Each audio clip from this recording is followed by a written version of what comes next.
सो तारुफ इसका हो गया था और अब हम आगे बढ़ते हैं। आज के लर्निंग आउटकम्स। आज के लर्निंग आउटकम्स में सबसे पहले हम फाइनेंशियल मार्केट का तारुफ पढ़ेंगे।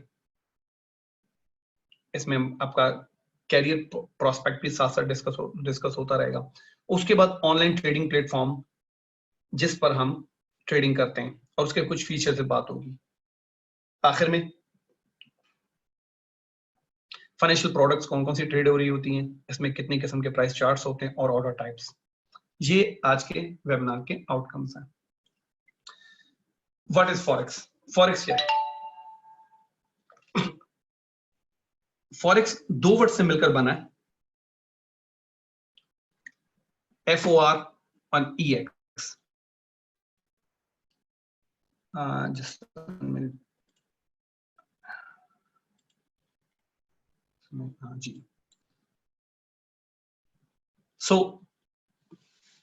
इसका मतलब है फॉरेन करेंसी एक्सचेंज, यानी ये एक ऐसी मार्केट है जिसमें गैर मुल्की ज़र मुबादला का तबादला होता है। हम इसको वैसे फिजिकली भी ट्रेड किया जा सकता है। फॉर एग्जांपल आप किसी मनी एक्सचेंजर के पास जाएं और आपको मालूम होता है कि डॉलर की कीमत रुपया डॉलर के मुकाबले में कमजोर होने वाला है, तो आप डॉलर खरीद लें। बहुत से लोग पाकिस्तान में करते रहे। ये होगी फिजिकल ट्रेडिंग कि आपने डॉलर खरीद लिया, जो कीमत ऊपर चली गई, आपने वो बेच के वापस रुपीस में कन्वर्ट कर लिया। लेकिन इसी ट्रेडिंग को, इसी तिजारत को हम ऑनलाइन भी कर सकते हैं। ऑनलाइन में फायदा ये होता है कि जब आप इसे फिजिकली ये तिजारत करने की कोशिश कर रहे होते हैं तो आपके पास ऑप्शंस बहुत ही ज्यादा लिमिटेड होते हैं। लेकिन यही जब ऑनलाइन करते हैं तो उसमें आपके पास बहुत सारे ऑप्शंस होते हैं। मिसाल के तौर पे आपके पास करेंसीज की चॉइसेस होती हैं कि आप कौन कौन सी करेंसीज ट्रेड कर सकते हैं। और दूसरा लेवरेज, जिसका कॉन्सेप्ट अभी हम डिस्कस करेंगे, उसकी वजह से आप बहुत छोटे थोड़े सरमाए के साथ बहुत बड़ा काम कर सकते हैं।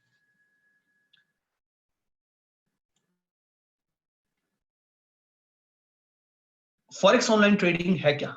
ये एक ऐसी डिसेंट्रलाइज्ड ग्लोबल मार्केट है जहां पे दुनिया भर की करेंसीज ट्रेड हो रही होती हैं, जैसे कि मैंने भी आपको बताया। फॉरेक्स मार्केट दुनिया की सबसे बड़ी और सबसे लिक्विड मार्केट है। मतलब अगर हम तिजारती हुजम के हवाले से देखें तो इसमें कमोबेश 5.3 ट्रिलियन डॉलर एक दिन में ट्रेड होता है। आप लोगों को पता होगा 10 लाख का 1 मिलियन होता है, 1000 मिलियन अगर मिलाएं तो 1 बिलियन होता है, और 1000 बिलियन का 1 ट्रिलियन होता है। ऑलमोस्ट 5.3 ट्रिलियन डॉलर इस मार्केट में डेली ट्रेड होता है, जो कि इसके प्रॉफिट पोटेंशियल आपको बताती है। साथ साथ डेफिनेटली लॉस पोटेंशियल भी रहेगा। तो ये मार्केट इसलिए बेहतर है बाकी दूसरी मार्केट से, खास तौर पे जैसे स्टॉक मार्केट की बात की जाए। मोस्टली आप सब लोगों का ज्यादातर ताल्लुक कराची से, और कराची में आपको पता है ज्यादातर स्टॉक ट्रेडिंग की जाती है। स्टॉक ट्रेडिंग में इशू ये कि बहुत छोटी मार्केट है, लिक्विडिटी बहुत कम है, इजी टू मैनिपुलेट है। कुछ बड़े प्लेयर्स हैं जो जब चाहे मैनिपुलेट कर सकते हैं, तो उसके हवाले से ये मार्केट बहुत बेहतर है। ये इतनी बड़ी है, कोई भी इसे अकेला मैनिपुलेट नहीं कर सकता। लिक्विडिटी बहुत ज्यादा है, 24 घंटे की मार्केट है। सिर्फ और सिर्फ जो है वो ये सैटरडे संडे को ऑफ होती है। लेकिन अब तो ऐसे भी इंस्ट्रूमेंट आ गए हैं ब्रोकर्स के पास, जो कि इंस्ट्रूमेंट 24/7 यानी सैटरडे संडे को भी वो इंस्ट्रूमेंट काम कर रहे होते हैं और आप उस पर ट्रेड कर सकते हैं। तो यानी इन टर्म्स ऑफ फेयरनेस कह लें, एक फेयर मार्केट है, बड़ी मार्केट है। टाइमिंग के हवाले से बहुत सारे ऐसे ऑप्शंस हैं कि आपको इसे क्यों चूज करना चाहिए। दुनिया भर की सारी मार्केट्स भी मिला लें तो अकेली दुनिया भर की अगर हम सारी मार्केट से मिला लें तो अकेले इस मार्केट के करीब भी नहीं आती। सो ये है इसका तारुफ, और हम आगे बढ़ते हैं। Interbank market. इंटरबैंक मार्केट क्या होती है? इंटरबैंक का मतलब होता है बैंक्स की आपस में जो बैंक की मार्केट होती है, बैंक जो एक दूसरे से लेन देन करते हैं। फॉर एग्जांपल, अगर एक यूके की कंपनी है, वो यूएसए से कुछ बाय करना चाहते हैं, तो यूएसए कंपनी की रिक्वायरमेंट होगी कि आप हमें डॉलर में पे करें। यूके की कंपनी के पास पाउंड होगा, तो यकीनन उन्हें एक ऐसा इदारा, इंस्टीट्यूट चाहिए होगा जो उनके पाउंड को डॉलर में बदल सके, और ये काम बैंक के थ्रू होता है।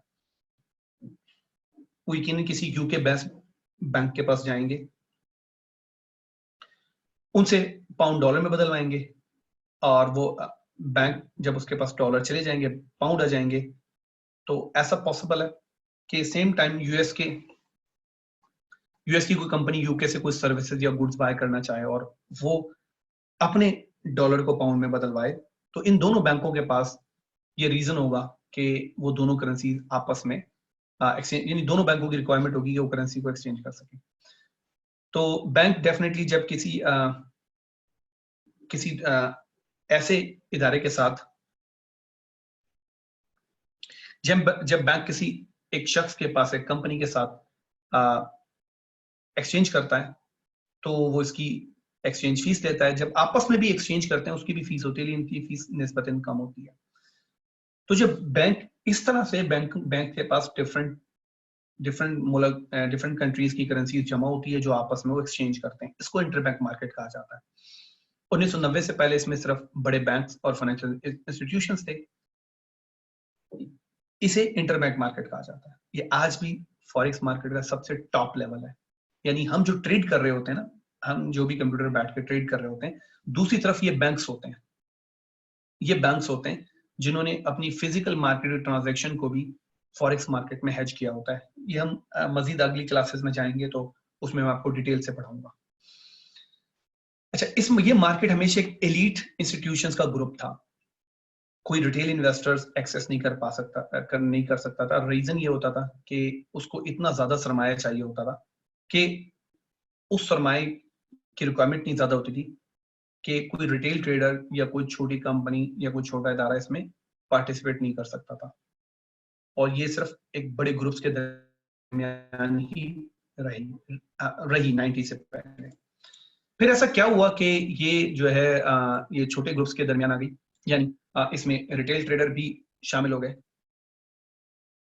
15 दिसंबर 2000 में अमेरिका की कांग्रेस ने एक ऐसा एक्ट पास किया था, इसको एक्चुअली दो एक्ट पास किए थे। एक कमोडिटी फ्यूचर मॉडर्नाइजेशन एक्ट कहलाता है, और एक एक्ट और था जो 1937 में डिजाइन हुआ था, और वो फिर रिवाइज होता होता यहाँ पर आया था। तो ये दो एक्ट उन्होंने पास किए थे। इसके बाद ये जो मार्केट है ये रिटेल ट्रेडर्स के लिए ओपन हो गई। ऐसा क्या किया गया कि ओपन हो गई? इसमें एक कॉन्सेप्ट मुतारिफ कराया गया, और वो कॉन्सेप्ट क्या था? ये कॉन्सेप्ट था, ये कॉन्सेप्ट था लेवरेज का। एक मिनट रुकिएगा, मैं इसमें देख लूंगा।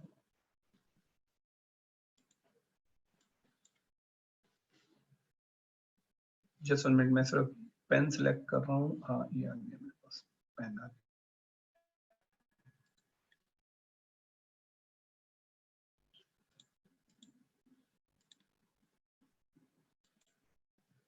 जी, लेवरेज का कॉन्सेप्ट मुतारिफ कराया गया। जी, लेवरेज क्या होती है, मैं इसको आपको थोड़ा सा देसी एग्जांपल के साथ समझाने की कोशिश करूंगा। लेट्स से कि पुराने वक्तों में और इवन आजकल भी देहातों में, गांव में, जहां पे मशीनरी नहीं होती, वहां पर कोई अगर बहुत ही हैवी ऑब्जेक्ट मौजूद है वहां पे, और उसको मूव कराने के लिए, लेट्स से इतना हैवी ऑब्जेक्ट है कि या कोई पत्थर है कि अगर एक शख्स इस पर फोर्स अप्लाई करे तो ये मूव नहीं करेगा। तो अक्सर आपने देखा होगा वो करते क्या है, वो एक बहुत बड़ी बार ले आते हैं, कोई लकड़ी का डंडा या होता है, उसके नीचे वो कोई दूसरा पत्थर रखते हैं, और जब वही इंसान यहाँ पर फोर्स लगाता है तो ये पत्थर मूव करना शुरू हो जाता है। बजाय तो आम सी बात है, लेकिन अगर इसको बहुत क्लोजली देखें तो एक सवाल ये पैदा होता है। नॉर्मली ये चीज हमें मालूम है, ये सवाल ये पैदा होता है कि कैसे मुमकिन हुआ कि एक शख्स जो यहाँ पे फोर्स लगा रहा था, वही फोर्स अब भी इस्तेमाल की जा रही है, लेकिन ये मूव कर रहा है। तो यकीनन दरमियान में कोई ऐसी चीज है जिसने इस ताकत को कई गुना बढ़ा देगा, और यहाँ पर जो ताकत अप्लाई हो रही है वो कई गुना ज्यादा है, राइट। इसमें अप्लाई किया और इसने कई गुना ताकत को बढ़ा दिया। अगर अप्लाइड मैकेनिक्स के हवाले से देखेंगे तो पर मीटर के हिसाब से ये फोर्स जो है वो मल्टीप्लाई होती है और यहाँ पे अप्लाई होती है। अगर इसी को भी हम इंटरबैंक मार्केट समझ लें और ये समझ लें कि रिटेल ट्रेडर जब वो डायरेक्ट पार्टिसिपेट नहीं कर पाता, वजह कि उसके पास सरमाया कम होता है, और इंटरबैंक मार्केट को जितना सरमाया चाहिए होता है मूव करने के लिए, वो सरमाया इसके पास नहीं होता। लेकिन यही अगर इसको इसके सरमाए को लेवरेज दे दी जाए तो ये इजीली इंटरबैंक मार्केट में काम कर सकता है। तो इस कॉन्सेप्ट को हम लेवरेज के नाम से जानते हैं। वो क्या लेवरेज का कॉन्सेप्ट मुतारिफ कराया गया, जिससे ऑनलाइन फॉरेक्स ब्रोकर्स का रोल आया है इसमें, और फिर लो कॉस्ट कंप्यूटर सिस्टम बनने लगे। आप लोगों को याद होगा पुराने वक्त में क्या होता था कि कंप्यूटर सिर्फ ऑफिस में होते थे, लेकिन इसके बाद जब कंप्यूटर सिस्टम की कॉस्ट लो हो तो ये घरों में भी आ गए। आजकल कंप्यूटर को घरेलू एक समझ लें एक घरेलू आइटम का दर्जा हासिल है। मुझे अच्छी तरह याद है 90 से पहले, इवन नॉट 90 से पहले, 2000 से पहले कंप्यूटर सिर्फ ऑफिस में हुआ करते थे। फिर इंटरनेट जो है वो इंटरनेट का एक्सेस जो है वो बहुत आम होता चला गया, और उसके बाद फिर ऑनलाइन ट्रेडिंग सॉफ्टवेयर बने। इन सब ने मिलके उस फॉरेक्स ट्रेडिंग को जन्म दिया जो आज हम करते हैं। सो अब इसमें ट्रेड कैसे किया जाता है? इसमें दरमियान में ब्रोकर का रोल डाल दिया गया जो आपको लेवरेज प्रोवाइड करता है। तो ब्रोकर दर हकीकत आपको क्या क्या प्रोवाइड करता है? लेवरेज तो आप समझ गए, ये आपका अकाउंट ओपन करता है, आप जो पैसे डिपॉजिट कराते हैं उसको किसी बैंक अकाउंट में रखता है, फिजिकल बैंक अकाउंट में। आपको सॉफ्टवेयर देता है, फ्री सॉफ्टवेयर देता है, फ्री डेटा देता है, आपकी ट्रेड्स को एग्जीक्यूट कराता है। जब आप विड्रॉ करते हैं आपको अमाउंट आपकी वापस करता है, प्रॉफिट अगर आपने बनाया तो वो वापस करता है। इन सारी फैसिलिटीज के बदले ब्रोकर आपसे स्प्रेड या कमीशन चार्ज करता है। स्प्रेड या कमीशन क्या होता है? बाय और सेल का फर्क। अच्छा, आपने अगर फिजिकल करेंसी एक्सचेंजर के पास किसी गए होंगे, आपने कभी मुल्क से बाहर ट्रेवल करना हुआ तो आपने कभी दिनार, रियाल या डॉलर एक्सचेंज कराए होंगे, तो आपने देखा होगा उनके पास एक बाय का रेट अलग होता है, सेल का अलग होता है। बाय थोड़ा सा सस्ता करते हैं और थोड़ा सा महंगा सेल करते हैं। दरमियान का जो फर्क होता है उनका प्रॉफिट होता है। दुनिया के हर बिजनेस में ऐसा ही होता है, और ट्रेडिंग में इसको स्प्रेड कहा जाता है। अच्छा, इसमें कौन कौन सी करेंसीज ट्रेड होती हैं? वैसे तो दुनिया भर की सारी करेंसीज में ट्रेड होती हैं, लेकिन इसमें जो मेनली इसमें जो करेंसीज ट्रेड होती हैं,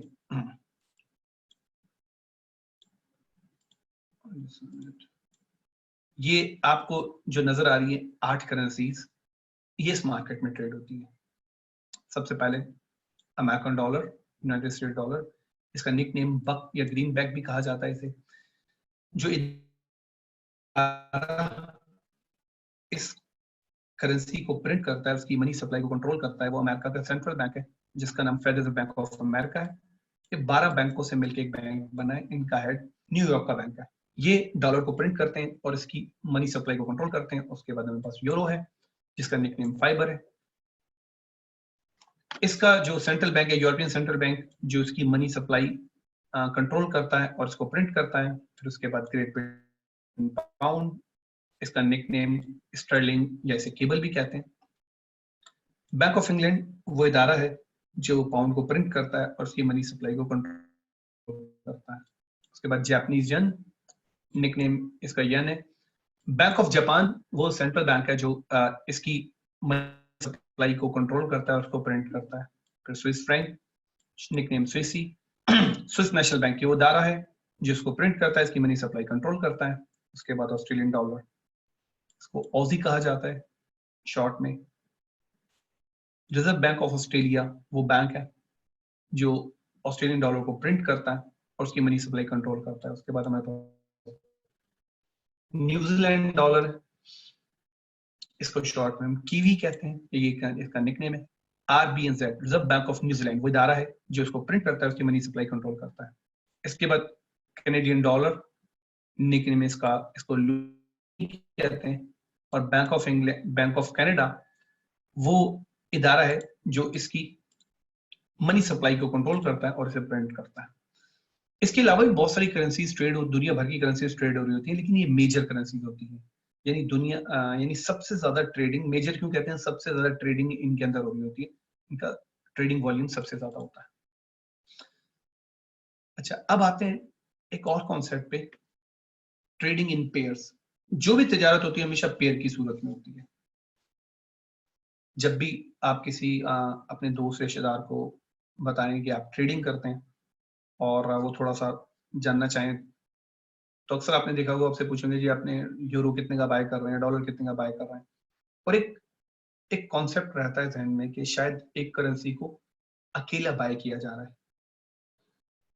तो अगर हम इसे थोड़ा सा डीपली देखें तो हमें ये समझने में देर नहीं लगेगी कि दुनिया भर में हर चीज एक जोड़े की सूरत में उसकी तिजारत होती है, यानी उसकी ट्रेडिंग पेयर्स की सूरत में होती है।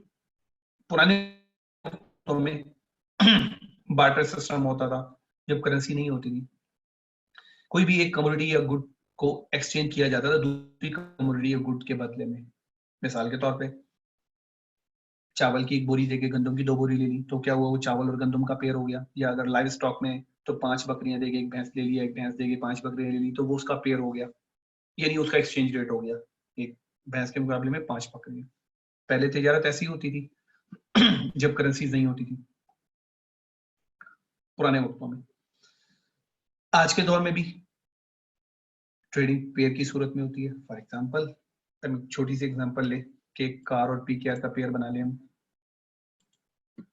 कार और पीकेआर का अगर हम पेयर बनाएं तो फॉर एग्जांपल एक कार और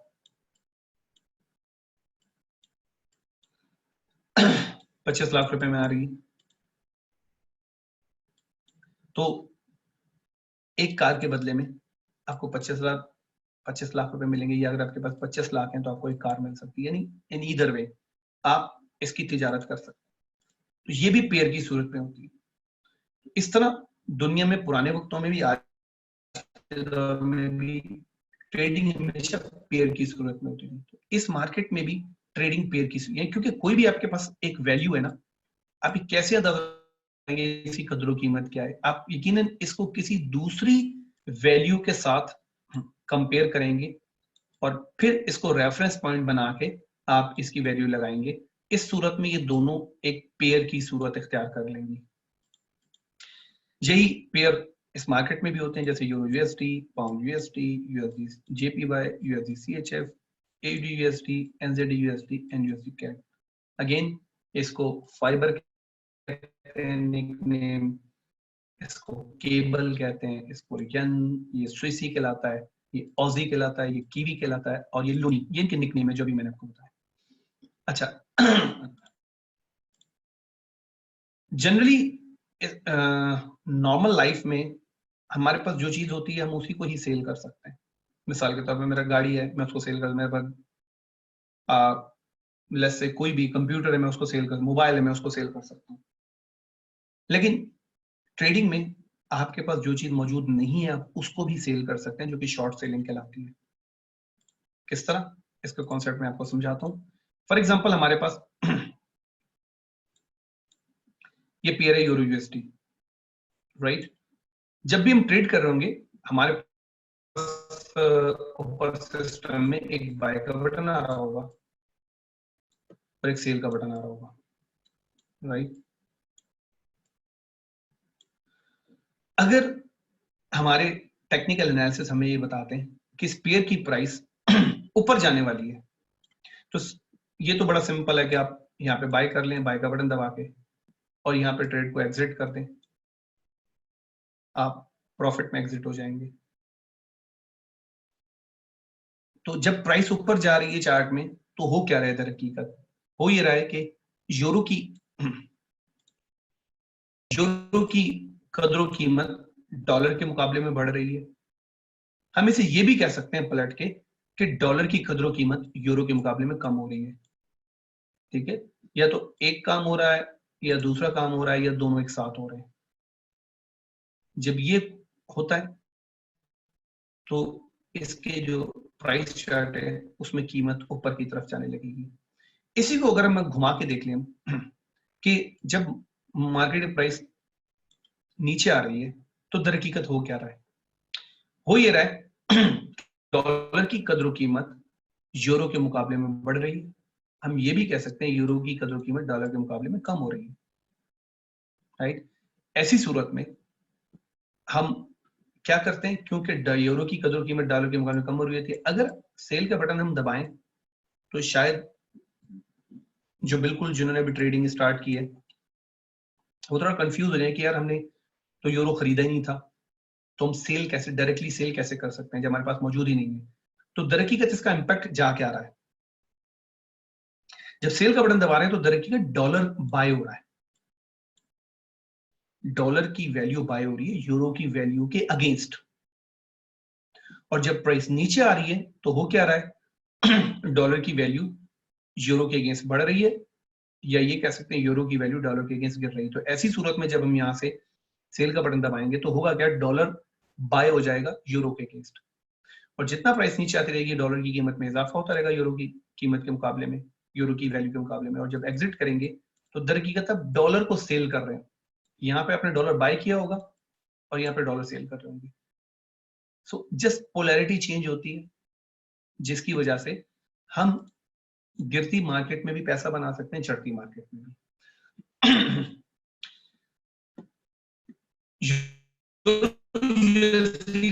पेयर या कोई भी पेयर है जिसमें पहली करेंसी पेयर में आ रही होती है उसको बेस करेंसी कहते हैं, जो दूसरी करेंसी होती है उसको टर्म या कोड करेंसी कहते हैं।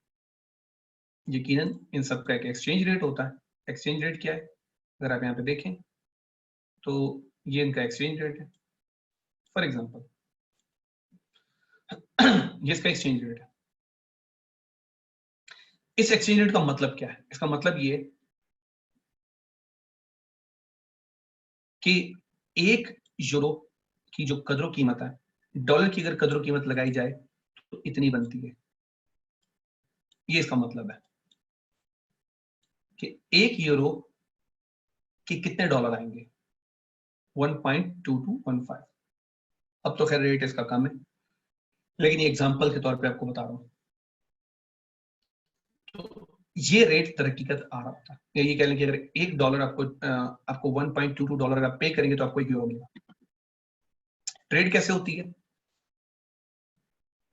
बहुत से लोग अक्सर बात कर रहे होते हैं फॉरेक्स में हम कोई चीज बाय करते हैं तो हमारे हाथ में क्यों नहीं आती। आपके हाथ में इसलिए नहीं आती कि आप एक लेवरेज मार्केट में ट्रेड कर रहे हैं। अगर अनलेवरेज मार्केट में ट्रेड करेंगे तो आपके हाथ में करेंसी आएगी। वो कैसे, एक करेंसी एक्सचेंज के पास चले जाएं और उससे आप डॉलर एक्सचेंज करा लें, आपके हाथ में डॉलर आ जाएंगे। ऐसी सूरत में आप क्या कर रहे होते हो, इसके आप यूनिट में ट्रेड कर रहे होते हो। ऐसी सूरत में ये होता है कि आप इसके यूनिट में ट्रेड कर रहे होते हैं। लेवरेज मार्केट में क्या होता है, लेवरेज मार्केट में आप इसके डेसिमल पॉइंट्स में ट्रेड कर रहे होते हैं। आपको पता होगा मैथ्स में इसे डेसिमल पॉइंट कहते हैं।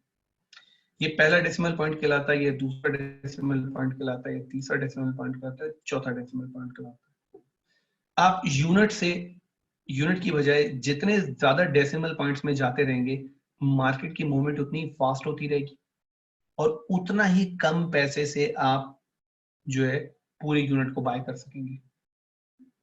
तो लेवरेज कॉन्सेप्ट क्या होता है, अनलेवरेज मार्केट क्या होती है जिसमें आप पूरा यूनिट ट्रेड कर रहे होते हैं। लेवरेज मार्केट क्या होती है जिसमें आप इस यूनिट का कुछ हिस्सा ट्रेड कर रहे होते हैं, परसेंटेज में कुछ हिस्सा ट्रेड कर रहे होते हैं। आपके हाथ में इसलिए नहीं आता क्योंकि आप पूरा यूनिट बाय नहीं करते, आप उसका एक पार्ट, छोटा सा पार्ट बाय कर रहे होते हैं और उसकी मूवमेंट से आप फायदा उठा रहे होते हैं। तो जो करेंसीज में ज्यादातर चौथा डेसिमल पॉइंट को पिप कहा जाता है। पिप क्या मतलब होता है, पॉइंट इन परसेंटेज। यानी आप फॉर एग्जांपल चौथे पॉइंट में ट्रेड कर रहे हैं तो इसको अगर परसेंटेज के हिसाब से लगाया जाए तो ये पॉइंट बनता है जो कि यूनिट की परसेंटेज है, राइट, यूनिट की एक परसेंटेज बन रही है। सो ऐसी सूरत में जब हम इसको बाय करते हैं, इसके लिए एक शॉर्ट फॉर्म यूज होता है पिप, पॉइंट इन परसेंटेज, और ज्यादातर करेंसी पेयर्स में चौथा डेसिमल पॉइंट पिप कहलाता है। जिन पेयर्स में यन शामिल होता है उन पेयर्स के अंदर दूसरा डेसिमल पॉइंट पिप कहलाता है। ऑयल में भी यही है, गोल्ड में पहला डेसिमल पॉइंट पिप कहलाता है। यानी हम एक्चुअली जो पिप होता है हम उस पर पैसे इन्वेस्ट करते हैं या ट्रेड करते हैं। फॉर एग्जांपल, अगर मैं $1 से एक पिप को बाय कर लूं और ये इसका रेट ऊपर जाके 1.220 हो जाता है, तो इसका मतलब है मार्केट 5 पिप ऊपर मूव कर गई। और अगर मैंने $1 से बाय किया तो मुझे $5 का प्रॉफिट होगा, उसमें से मैं ब्रोकर का स्प्रेड भी पे करूंगा। और अगर मैंने बाय किया लेकिन मार्केट मेरे अगेंस्ट चली गई, तो यही चीज हमें नुकसान की सूरत में आएगी।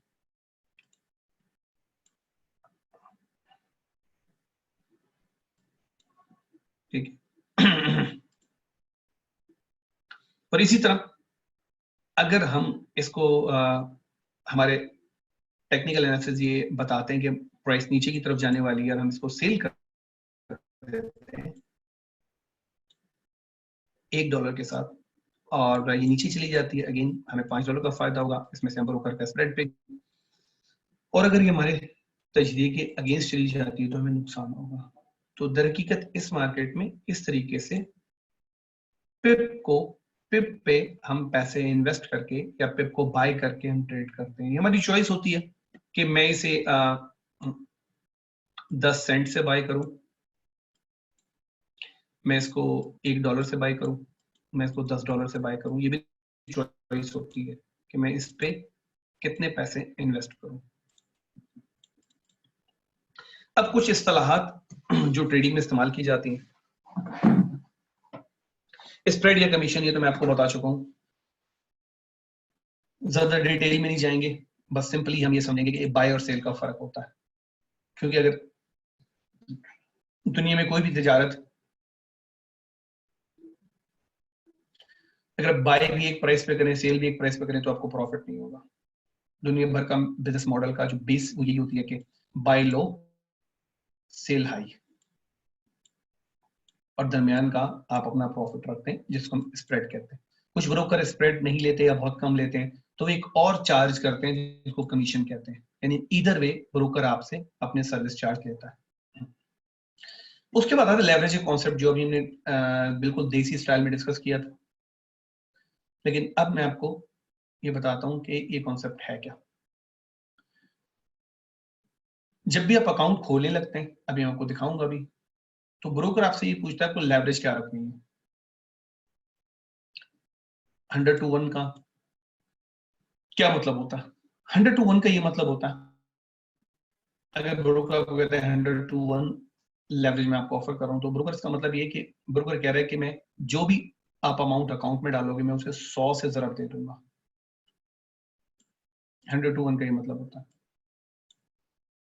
ये आपकी लेस से यहाँ पर अमाउंट है, मैं उसे 100 से ज़रब दे दूंगा। अगर ब्रोकर 200 to 1 कह रहे हैं तो उसका मतलब है सिंपली 200 से ज़रब दूंगा। 400 to 1 कह रहे हैं तो मैं 400 से, और एक्सएम 888 ऑफर करता है। यानी जो पैसे आप अकाउंट में डालते हैं ये इससे ज़रब देता है। और ज़रब देके होता क्या है, जैसे फॉर एग्जांपल आप 100 to 1 की बात कर रहे हैं, तो आपने $100 अकाउंट में डाले, तो फॉर एग्जांपल आप ब्रोकर ने क्या कहा, ब्रोकर ने कहा मैं आपको 100 से ज़रब दे दूंगा। ये जो $10,000 है इसका इम्पैक्ट है ना $10,000 का बन जाएगा। ये आपकी अमाउंट है, ये ब्रोकर की लेवरेज है। ये जो इम्पैक्ट होगा ये इंटर बैंक मार्केट में जाकर इफेक्ट क्रिएट करेगा। यानी इतनी अमाउंट की करेंसी वहां पे मूव करा सकता है। उस पर डिसीजन ले सकता है बाय या सेल का। अगर यही ब्रोकर आपको 200 ऑफर कर रहा तो ये 20,000 हो जाएंगे। यानी ब्रोकर जितनी ज्यादा लेवरेज दे रहा है ना, आपका इंटरबैंक मार्केट में उतना इंपैक्ट ज्यादा जा रहा है, उतनी बड़ी अमाउंट को आप ट्रेड कर सकते हैं। सो ज्यादा लेवरेज होना बुरी बात नहीं, कुछ लोग समझते हैं ज्यादा लेवरेज होना बुरी बात नहीं, लेकिन उस पर मनी मैनेजमेंट ना करना बुरी बात होती है। ज्यादा लेवरेज तो जितनी अच्छी है उतना कम होता है, क्योंकि आप उतना ही ज्यादा पैसा इंटरबैंक मार्केट में आप ट्रेड कर सकते हैं, मूव करा सकते हैं। अच्छा, इसके बाद होता है मार्जिन। मार्जिन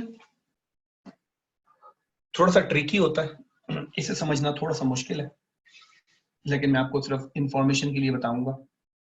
ट्रेडिंग में ये आपको कोई मदद नहीं देगा।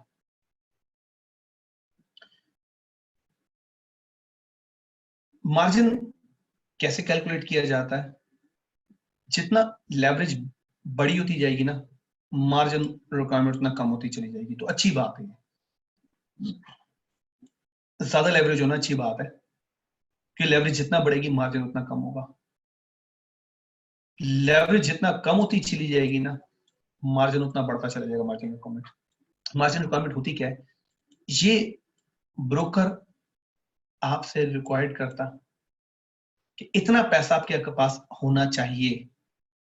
मार्जिन का ये मतलब है, ब्रोकर कहता है कि मार्जिन रिक्वायरमेंट ये है, मतलब इसका मतलब है इतना पैसा आपके अकाउंट में होना चाहिए। अगर नहीं है तो अपनी ट्रेडें बंद कर देगा। इसका मतलब है आपके अकाउंट में, उसको मार्जिन कॉल कहते हैं। इतना पैसा कम से कम आपके अकाउंट में होना चाहिए ये ट्रेड करने के लिए। तो कैसे, मैं आपको सिर्फ कॉन्सेप्ट समझा देता हूँ, इसे याद रखने की जरूरत नहीं है। अगर समझ में नहीं आया तब भी खैर है, ट्रेडिंग में ये आपको मतलब ट्रेडिंग करते हुए आपको चीज तंग नहीं करेगी, एज लॉन्ग एज आप मनी मैनेजमेंट से ट्रेड कर रहे हैं। लेवरेज कॉन्सेप्ट को मैं उल्टा कर देता हूँ, वो कैसे? फॉर एग्जांपल इसी कॉन्सेप्ट को लेते हैं। 100 to 1 का मतलब है, ब्रोकर ये कह रहा है कि जो भी अमाउंट डालोगे मैं उसे 100 से तरफ दे दूंगा। ये मतलब है इसका। हमने मान लिया $100 डाले, ब्रोकर ने इसको 100 से तरफ दिया और $10,000 हो गए। यानी इंटरबैंक मार्केट का जो इम्पैक्ट है वो $10,000 का हुआ, राइट? मार्जिन क्या होता है? अगर मुझे दोनों चीजें मालूम है तो मैं ये चीज पता चला सकता हूं। अगर दोनों चीजें मालूम है, कैसे? फॉर एग्जांपल, मैं ब्रोकर से रिक्वायर करता हूं कि मुझे $10,000 तक की ट्रेडिंग करनी है इंटरबैंक मार्केट में, और आप लेवरेज क्या दे रहे हैं? ब्रोकर कहते हैं मैं 100 की लेवरेज दे रहा हूं।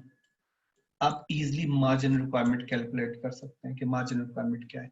इंटरबैंक मार्केट में जो अमाउंट ऑफ डॉलर्स आप ट्रेड करेंगे वो आप यहाँ पे रखें, लेवरेज यहाँ पे रखें, इसे डिवाइड कर दें, जवाब आया $100। अब $100 10,000 का कितना परसेंट बनते हैं? 1%। और ये वही 1 है, ये एग्जैक्टली वही 1 है। तो ये क्या है? ये दरकीकत मार्जिन रिक्वायरमेंट है। यानी अब मैं इसको अगर पढ़ना सिखाऊं, 100 का मतलब है, ब्रोकर कहता है जो आप अकाउंट में डालोगे मैं 100 से तरफ दे दूंगा। 1 का मतलब है कि इंटरबैंक मार्केट में जितना भी पैसा मूव करेगा या जितना पैसे से तिजारत होगी उसका 1% आपके अकाउंट में होना चाहिए, और इसको मार्जिन कहते हैं। अब 200 का मतलब है वो 200 से जो है ब्रोकर क्या करेगा? 200 से करेगा। अब आपकी, अगर हम इसको फॉर एग्जांपल अगर इसको डिवाइड करते हैं हमारे पास आएगा, राइट? यानी ये मैथ्स थोड़ा मुश्किल होता चला जाएगा, मैं आपको समझाने पे आऊं तो मैं आपको ये सारा समझा दूं। फॉर एग्जांपल के आपके 50, अगर यही जो है अगर यस से कि मार्जिन रिक्वायरमेंट जो है आपकी आपके लेवरेज कम कर देते हैं तो आपको फिर ज्यादा पैसा चाहिए होगा। यानी मार्जिन, अगर आपकी लेवरेज कम कर दी आपको मार्जिन बढ़ जाएगा। इसको जब कैलकुलेट करना शुरू करेंगे तो आप देखेंगे कि जैसे ही फॉर एग्जांपल आपकी लेवरेज कर देते हैं 50 to 1, 100 to 1 से करके, तो अब उतने ही 10,000 को ट्रेड करने के लिए आपको $200 चाहिए होंगे। अगर ये मार्जिन रिक्वायरमेंट 100 to 1 से लेके ये 50 to 1 कर देते हैं, तो इसी इंटरबैंक मार्केट के इम्पैक्ट को क्रिएट करने के लिए आपको $200 चाहिए होंगे। So simple, in simple terms, जब लेवरेज कम होती है तो मार्जिन रिक्वायरमेंट बढ़ जाती है। तो अच्छी लेवरेज, ज्यादा लेवरेज अच्छी बात है। मार्केट में कौन कौन से लोग ट्रेड कर रहे होते हैं इसमें?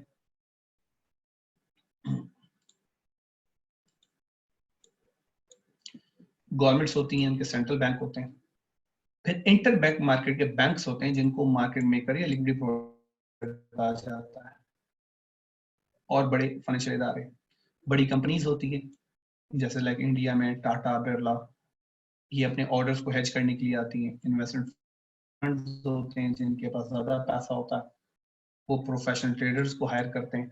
तो प्रोफेशनल ट्रेडर्स ब्रोकर के पास भी काम कर रहे होते हैं, इन्वेस्टमेंट फंड में काम कर रहे होते हैं, इनके पास भी होते हैं, इनके पास, और फिर रिटेल ट्रेडर्स, ये सब आपस में तबादला कर रहे होते हैं।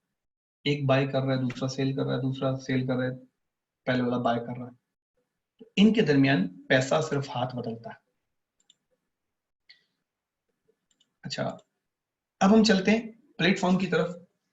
प्लेटफॉर्म, कौन सा प्लेटफॉर्म है जिस पर हम फॉरेक्स ट्रेडिंग करते हैं, फिर हम कुछ पेयर्स और टाइम फ्रेम की बात करेंगे।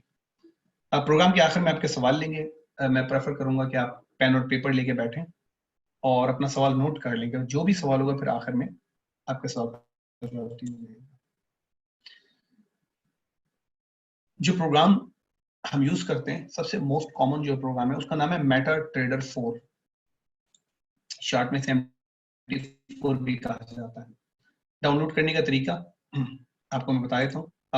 आप जब पोर्टल पे जाएंगे ना, अपना जो लंदन ट्रेड की जो आईडी आपको दी है, हमारे जो रिप्रेजेंटेटिव है हसन, उन्होंने आपको दी है, आप वहां पे जाएंगे तो आप जब अपना आईडी और पासवर्ड डालेंगे पोर्टल पे, तो वहां पर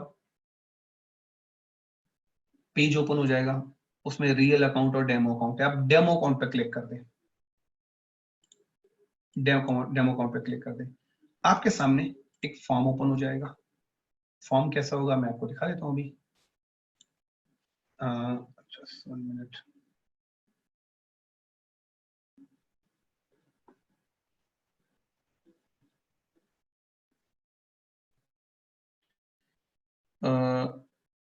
एक मिनट रुकिएगा।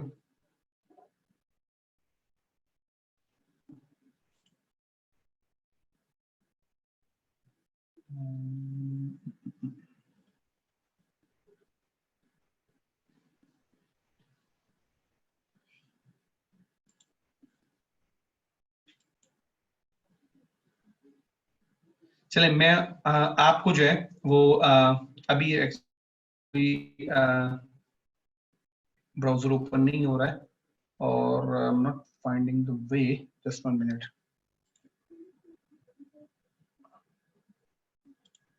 जैसे 1 मिनट रुकिएगा, मैं ये स्टार्ट कर लूं, उसके बाद मैं आपको दिखाता हूँ।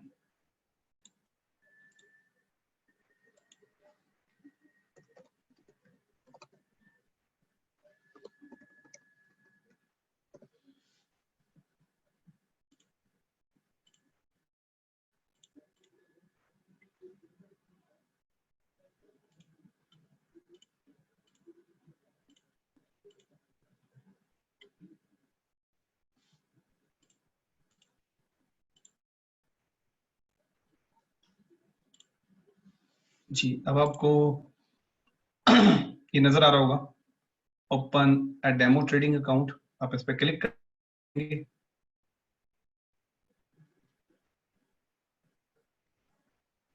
और ये आपके सामने फॉर्म ओपन हो जाएगा। ठीक है, फॉर्म में अपना name, last name, country of residence, city, town, code, phone number, सारी डिटेल देंगे। बस में क्या ख्याल रखिएगा, ट्रेडिंग प्लेटफॉर्म टाइप में आपने MT4 करना है, MT5 नहीं करना, क्योंकि उसका एडवांस वर्जन है। ये रहेगा स्टैंडर्ड बेस करेंसी, आपने यूएसडी कर देनी है, और इन्वेस्टमेंट अमाउंट आप 10,000 कर दें या 1000 कर दें। तो ये ख्याल रखना है, बस 2-3 चीजें। MT4 यूएसडी 10,000, अकाउंट का आईडी पासवर्ड दें, और होगा क्या इसमें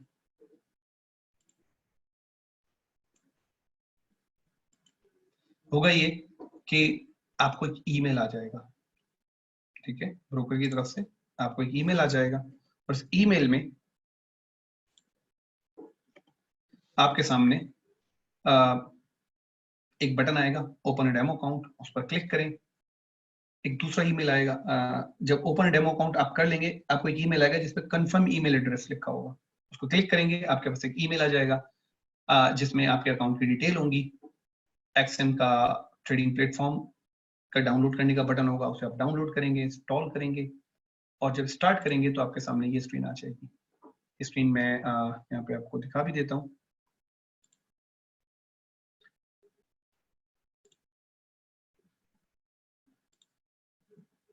ये स्क्रीन आपके सामने आ जाएगी। लेट्स से कि हम यहाँ पे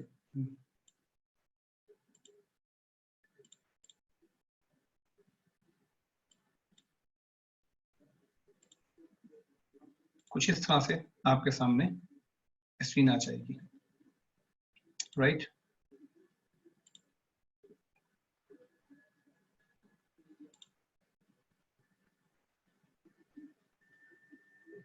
ये आपको सामने नजर आ रहा होगा। इसके बाद हम चलते हैं वापस अपनी पावर पॉइंट की स्लाइड के ऊपर।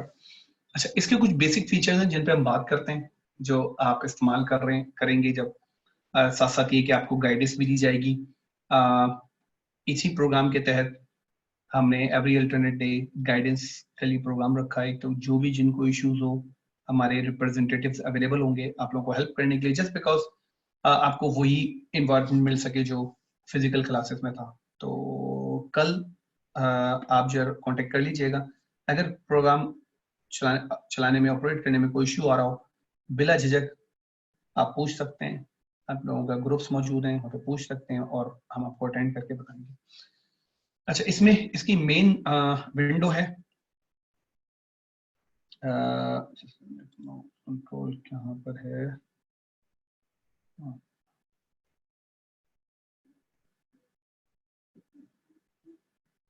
राइट।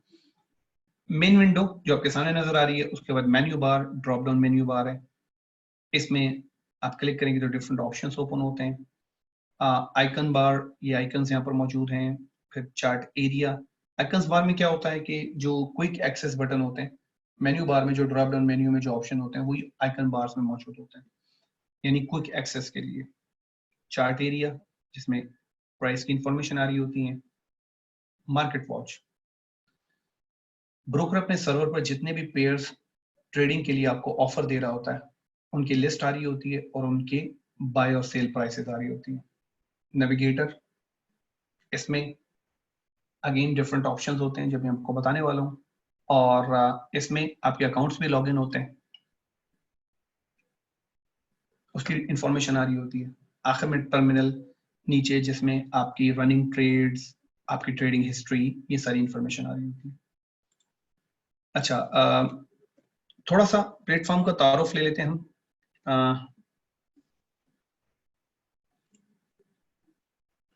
जिसमें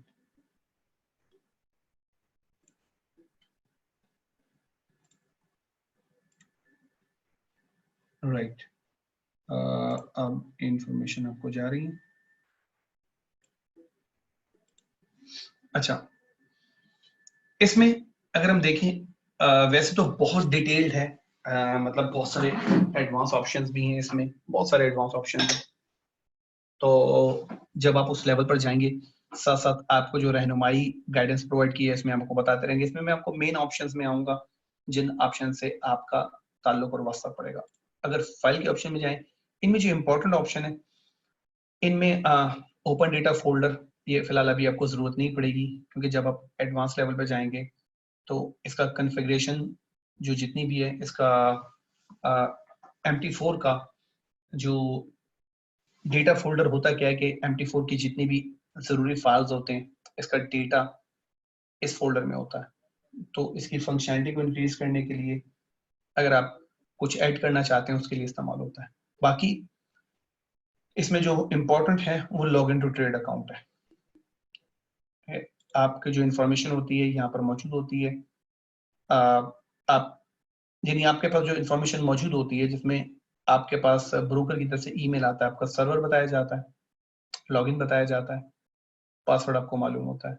इन 3 इंफॉर्मेशन की बिना पे आप अपने मेटाट्रेडर 4 टर्मिनल में अपना अकाउंट लॉगिन कर सकते हैं। इसके अलावा लॉगिन टू वेब ट्रेडर, अगर आप मिसाल के तौर पे किसी ऐसे डिवाइस है जिसमें आपके पास मेटाट्रेडर 4 इंस्टॉल नहीं है, फॉर एग्जांपल आपका ऑफिस का कंप्यूटर है और वहां पे कोई जो एडमिनिस्ट्रेटर है, नेटवर्क एडमिनिस्ट्रेटर, उसने अलाउ नहीं दिया हुआ आपको,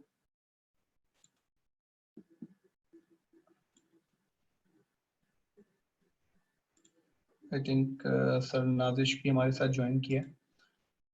सो अस्सलाम वालेकुम सर। अच्छा, वेब ट्रेडर फॉर एग्जांपल आप किसी डिवाइस पर मौजूद हैं, आपके ऑफिस में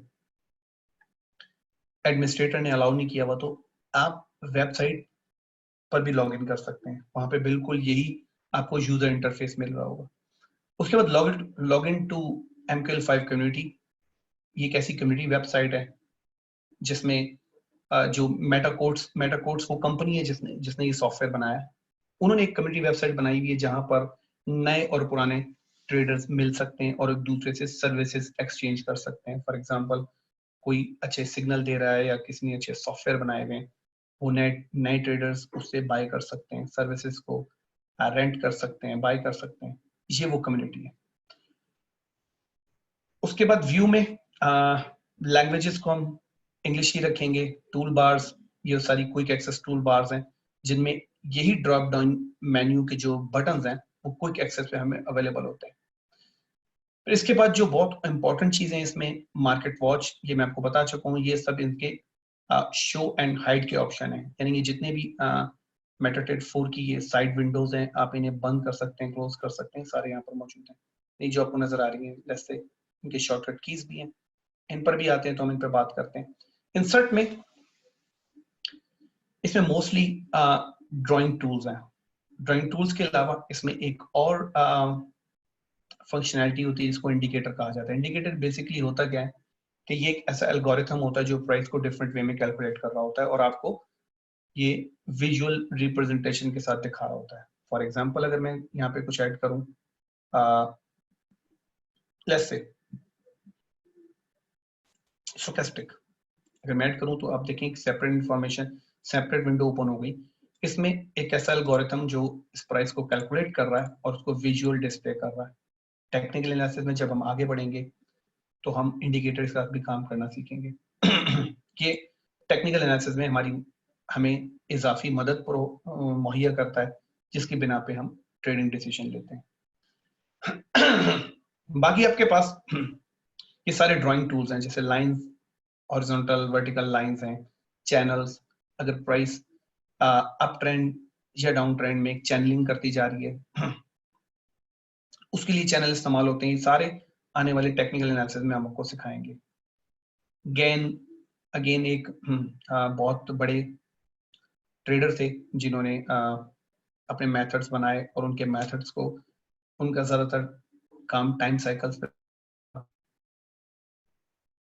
उनके जो टूल्स हैं वो यहाँ पर इंटीग्रेटेड हैं। उनके मेथड से जो ट्रेड करते हैं वो ये टूल इस्तेमाल कर सकते हैं। अगेन फिबोनाची एक इटालियन मैथमेटिशियन थे, उन्होंने एक नंबर सीरीज दरियाफ्त की थी जिसको जिससे कुछ वैल्यूज ड्राइव करके उससे टूल्स बनाए गए। अगेन जब हम इस पर भी आएंगे ये भी आपको बताएंगे इन टूल्स को कैसे इस्तेमाल किया जाता है। Shapes, rectangle, triangle, eclipse, technical analysis के दौरान जब शेप्स हम यूज करते हैं तो उसमें इस्तेमाल होती हैं। फिर एरोज हैं, एंड्रयू पिच फोर्क की अगेन एक टाइप का चैनल ही है। साइकिल लाइंस, अगर हम टाइम साइकिल्स प्राइस चार्ट पे स्टडी करना चाहें, फॉर एग्जांपल मैं यहाँ से देखता हूँ कि अगर मैं इसको एक साइकिल लगा लेता हूँ या इसको साइकिल लगा लेता हूँ तो मैं ये मेरी हेल्प करते हैं अगर मैं टाइम साइकिल एनालिसिस कर रहा हूँ।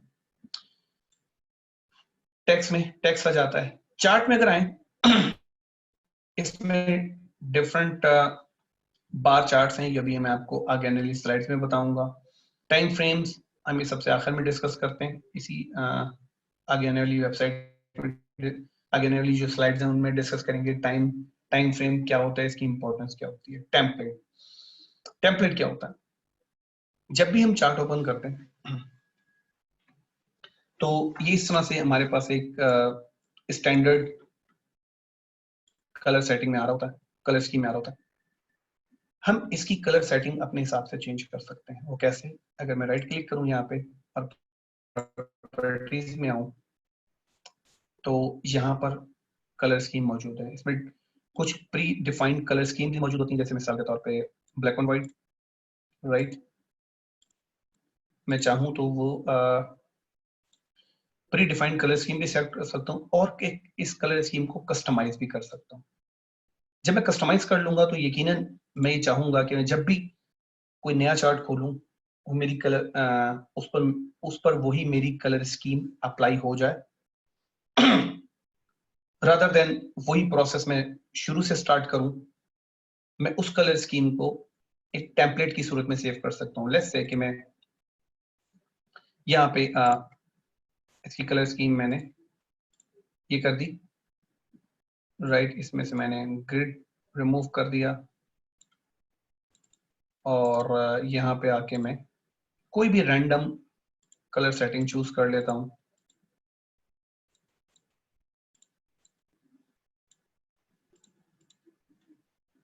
इसकी सेटिंग होगी।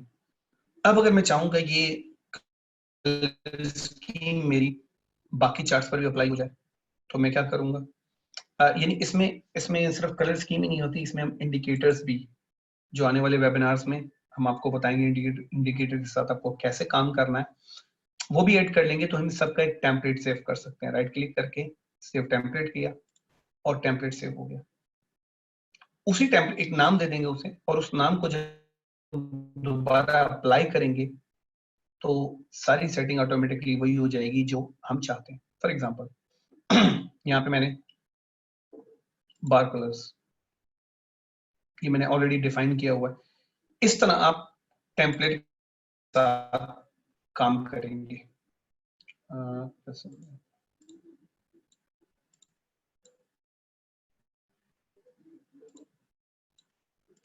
जो इसकी एक्चुअल कलर सेटिंग है। इसके बाद हम रिफ्रेश, अगर प्लेटफॉर्म कहीं पे स्टक हो रहा है उसको रिफ्रेश कर सकते हैं। ग्रिड अगेन बैक पे जो ग्रे लाइंस हैं, बॉक्सेस हैं, ग्रिड लाइंस हैं, इनको हम शो और हाइड कर सकते हैं। उसके बाद ऑटो स्क्रोल और चार्ट शिफ्ट, ये दो ऑप्शन यहाँ पर मौजूद होते हैं।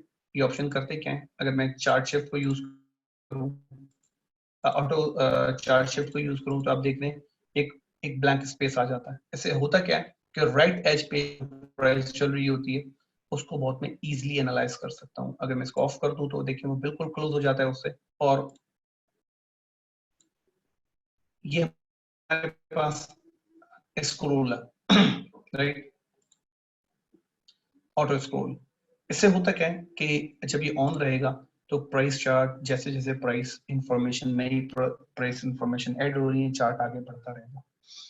अगर मुझे बैक में जाना हो और किसी पास डेट में जाना हो तो मुझे दोनों को स्विच ऑप्शंस को ऑफ करके और मैं एरो की मदद से बैक डेट में भी जा सकता हूँ, अगर मैं देखना चाहूँ कि 2 दिन पहले या 3 दिन पहले प्राइस ने क्या किया था।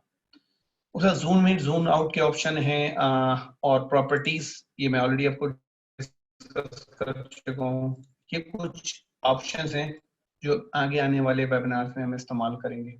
इसमें बार चार्ट्स हैं और हम आस्क प्राइस, यानी जो बाय प्राइस ब्रोकर में ऑफर कर रहा होता है, उससे रिलेटेड ऑप्शंस है। टूल्स की बात करें तो टूल्स में जो इंपॉर्टेंट ऑप्शन है उसमें न्यू ऑर्डर, आप कोई नया ऑर्डर प्लेस करना चाह रहे हैं तो हम यहाँ से प्लेस कर सकते हैं, लेकिन यही चीज डायरेक्ट यहाँ से भी प्लेस की जा सकती है मार्केट ऑर्डर्स की सूरत में। ऑप्शंस, इसमें बहुत सारे ऑप्शंस हैं जो कि शुरू में आपका इनसे बहुत ज्यादा ऑप्शन से वास्ता नहीं पड़ेगा। मैं इसमें सिर्फ आपको इम्पोर्टेंट डिस्कस कर लेता हूँ। से आपको पासवर्ड चेंज करना हो तो आप यहाँ से पासवर्ड चेंज कर सकते हैं। उसके अलावा चार्ट्स, ऑब्जेक्ट्स, इनसे आपका अमूमन इतना वास्ता नहीं पड़ेगा। एक्सपर्ट एडवाइजर क्या होते हैं, यहाँ पे भी आपको नजर आ रहे हैं। ये ऐसे ऑटोमेटिक प्रोग्राम्स होते हैं जो किसी भी स्ट्रेटजी पर कोडेड किए हुए होते हैं, और जैसे ही कोई स्ट्रेटजी के हिसाब से कंडीशन मैच करती है, ये सॉफ्टवेयर खुद ब खुद ट्रेड लेता है और उसको क्लोज करता है प्रॉफिट या लॉस में। इसको एक्सपर्ट एडवाइजर कहा जाता है। शॉर्ट फॉर्म में इसको रोबोट या बॉट भी कहते हैं। और यानी ये क्या करता है, ये ऑटोमेटिक ट्रेडिंग डिसीजन लेता है based on any strategy. Notification आप अपने आईफोन, एंड्रॉयड को कनेक्ट कर सकते हैं। ईमेल, आप अगर इसमें ईमेल में इंफॉर्मेशन दें तो कोई भी इवेंट जो इस पे जनरेट होगा, फॉर एग्जांपल आपने कोई इंडिकेटर लगाया हुआ है, कोई सिग्नल जनरेट हो रहा है, वो आपको ईमेल हो जाता है। तो वो इंफॉर्मेशन में आपको, जब आप आगे जाएंगे, जनरली इंटरनेट पर मौजूद नहीं है, लेकिन मैंने वर्कआउट की है कि हम कौन सी सर्विस है यहाँ पर लॉगिन करें और किस तरह से ईमेल रिसीव कर सकते हैं। FTP ये वेबसाइट से कनेक्ट करने के लिए है। फिर कुछ इवेंट्स हैं, ये इतने इंपॉर्टेंट नहीं है, मैं आपको सिर्फ कम्युनिटी और सिग्नल्स बता देता हूँ। MQL5 कम्युनिटी का जो ईमेल आईडी और पासवर्ड आप यहाँ पे एंटर करेंगे इस जगह पे, तो आपका टर्मिनल कम्युनिटी से कनेक्ट हो जाएगा। कम्युनिटी में जो सीनियर ट्रेडर्स हैं जो आपको सर्विसेज ऑफर कर रहे होंगे, वो सर्विसेज आप सब्सक्राइब, रेंट या बाय कर सकते हैं। सिग्नल्स ये क्या होते हैं, अगेन इस कम्युनिटी में बहुत सारे ऐसे सीनियर ट्रेडर्स होते हैं जो सिग्नल जनरेट कर रहे होते हैं, ट्रेड कर रहे होते हैं, और उनसे सिग्नल जनरेट हो रहे होते हैं। तो आप उनकी सर्विस को सब्सक्राइब करने के लिए अपने अकाउंट की कॉन्फ़िगरेशन यहाँ से होती है। तो ये सब ऐसी चीजें जो फिलहाल शुरू में आपका इनसे वास्ता नहीं पड़ेगा। अच्छा, इसके बाद हमारे पास मार्केट वॉच है। मार्केट वॉच में क्या होता है कि ब्रोकर जितने भी पेयर्स, जो सर्वर ब्रोकर, जिस सर्वर पे आप अकाउंट ओपन होता है, उसमें ब्रोकर जो पेयर्स आपको ऑफर कर रहा होता है, उन पेयर्स के नाम, उनकी बाय सेल प्राइस आपके सामने आ रही होती है। तो जैसे मिसाल के तौर पे मुझे गोल्ड का चार्ट ओपन करना है, तो मैं राइट क्लिक करूंगा, न्यू चार्ट ओपन हो जाएगा। राइट, मुझे इसी चार्ट को चेंज करना है, मैं सिल्वर यानी चांदी को खींच के इस पे लाऊंगा, ये चेंज आएगा। राइट, इसमें कुछ इंफॉर्मेशन भी होती है जो शुरू में बेसिक लेवल पे आप लोगों को इतनी जरूरत नहीं पड़ेगी, लेकिन फिर भी मैं आपको दिखा देता हूँ। राइट क्लिक करूँ तो इसमें बहुत सारी इंफॉर्मेशन है जो मैं मार्केट वॉच में ऐड कर सकता हूँ। फॉर एग्जांपल मैं स्पेसिफिकेशन में आता हूँ, अगर मैं राइट क्लिक करके, तो ब्रोकर जो गोल्ड का जो पेयर ऑफर कर रहा है, उससे मुतल्लिक जितने भी फीचर्स हैं, उसके टाइमिंग्स हैं, उसके डिफरेंट फीचर्स हैं, यहाँ पर आ रहे होते हैं, यहाँ से हम देख सकते हैं। इसके अलावा भी डिफरेंट ऑप्शंस हैं, हाइज लोज, सेशन हाइज लोज हमारे सामने नजर आएगा। लेकिन ये इतना अभी स्टार्ट में इतना इम्पोर्टेंट नहीं है, बस आपको शुरू में सिर्फ इतना ही वास्ता होगा कि आपको पता होना चाहिए कि यहाँ से कोई पेयर आप चार्ट कैसे ओपन कर सकते हैं। नेविगेटर, इसमें आपके अकाउंट्स जो लॉगिन हुए वो आ रहे होते हैं। इंडिकेटर्स जो हमने यहाँ पे देखे, जो आइंदा वेबिनार्स में हम सीखेंगे, वो यहाँ पर आ रहे होते हैं। एक्सपर्ट एडवाइजर ऑलरेडी मैं आपको बता चुका हूँ कि ऑटोमेटिक प्रोग्राम्स होते हैं जो ऑटोमेटिक ट्रेड करते हैं। स्क्रिप्ट क्या होता है कोई भी ऐसा काम है MT4 पे जो बाय डिफॉल्ट MT4 में नहीं है, या MT4 के कोई भी ऐसे टास्क हैं जो आप एक सीरीज में परफॉर्म करना चाहें, उसके लिए आप प्रोग्रामर से स्क्रिप्ट लिखवा सकते हैं। और वो स्क्रिप्ट जब हम चार्ट पे जाकर अप्लाई करेंगे, छोड़ेंगे, तो सारे टास्क एक सीरीज में परफॉर्म हो जाएंगे। उसके लिए स्क्रिप्ट अगेन आपका शुरू में से वास्ता नहीं पड़ेगा।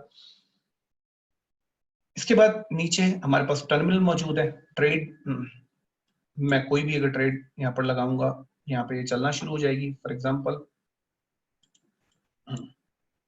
गोल्ड है, अगर मैं यहाँ पे बाय या सेल लगाता हूँ,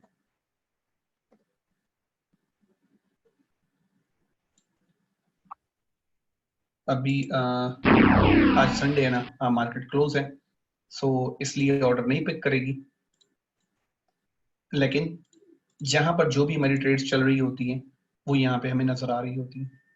अकाउंट हिस्ट्री, जो भी मैंने ट्रेड की होगी इस अकाउंट के ऊपर वो हिस्ट्री में सारी नजर आ रही होगी, राइट। जिसमें हम जाके देख सकते हैं कि हमने पास में या किसी भी अकाउंट ने पास में कैसा परफॉर्म किया है। फिर बाकी जो ऑप्शंस हैं उनका शुरू में आपसे वास्ता नहीं पड़ेगा, तो इसलिए मैं उसको अभी स्किप कर रहा हूँ just because of shortage of time. हम आगे चलते हैं, जैसे जैसे चीजें आती जाएंगी आपको गाइडेंस में हम आपको बताते रहेंगे।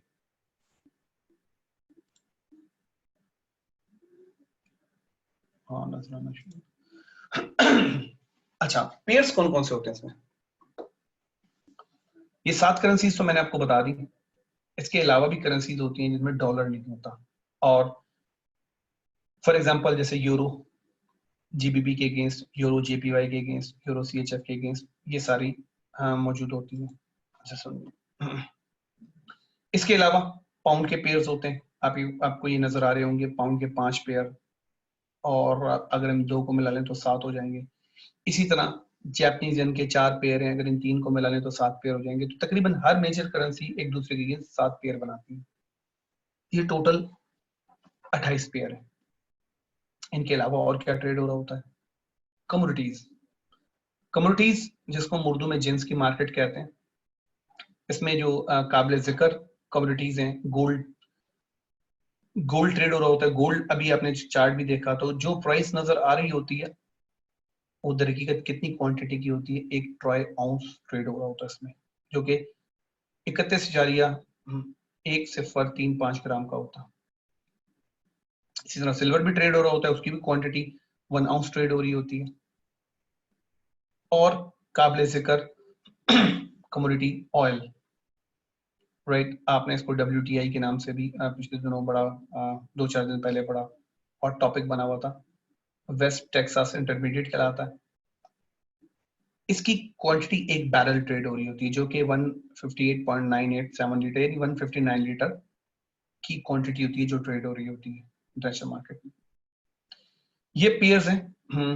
इसके अलावा भी और बहुत सारे पेयर्स होते हैं, लेकिन फिलहाल हमारा जो ताल्लुक है, हमारा वास्ता इन पेयर्स के साथ होगा। फिर importance of different time frames. Time frame की इंपॉर्टेंस इस मेटा ट्रेडर 4 में आपको मैं यहाँ पे दिखा दूं। ट्रेडर 4 में अगर आप यहाँ पे देखें तो यहाँ पे टाइम फ्रेम्स के बटन आ रहे होंगे, monthly, weekly, daily, 4 hour, 1 hour है क्या?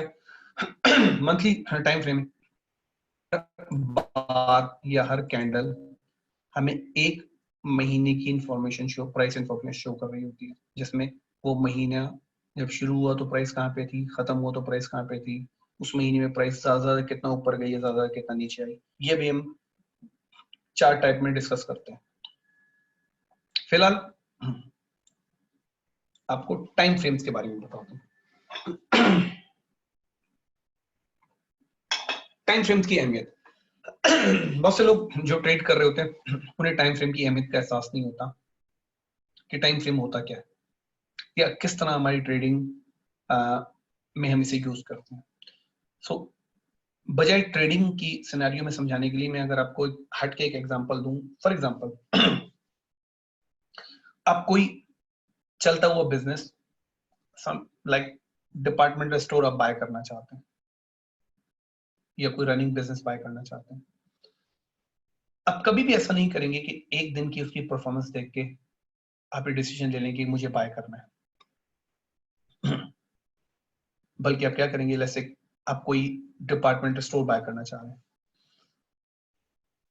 आप यकीनन इंटरेस्टेड होंगे कि उसके सेल्स के रिकॉर्ड में चेक करूं कि इसकी डेली टर्नओवर कितना है, वीकली कितना है, मंथली कितना है, 3 मंथली कितना है, क्वार्टरली कितना है, हाफ ईयरली कितना है और ईयरली कितना है। जब आप डिफरेंट टाइम स्केल्स पे, डिफरेंट टाइम फ्रेम्स में उसका सेल्स रिकॉर्ड चेक करेंगे, उसकी सेल्स चेक करेंगे, तो आपको पता चलेगा कि ये कितना, हाँ, कह सकते हैं कि रनिंग बिजनेस है। अगर किसी एक टाइम फ्रेम को देखकर आप फैसला लें तो उससे नुकसान क्या हो सकता है। फॉर एग्जाम्पल, आपने सिर्फ 1 महीना नोट किया और आपने देखा कि इनकी जो सेल है बहुत अच्छी हो रही है,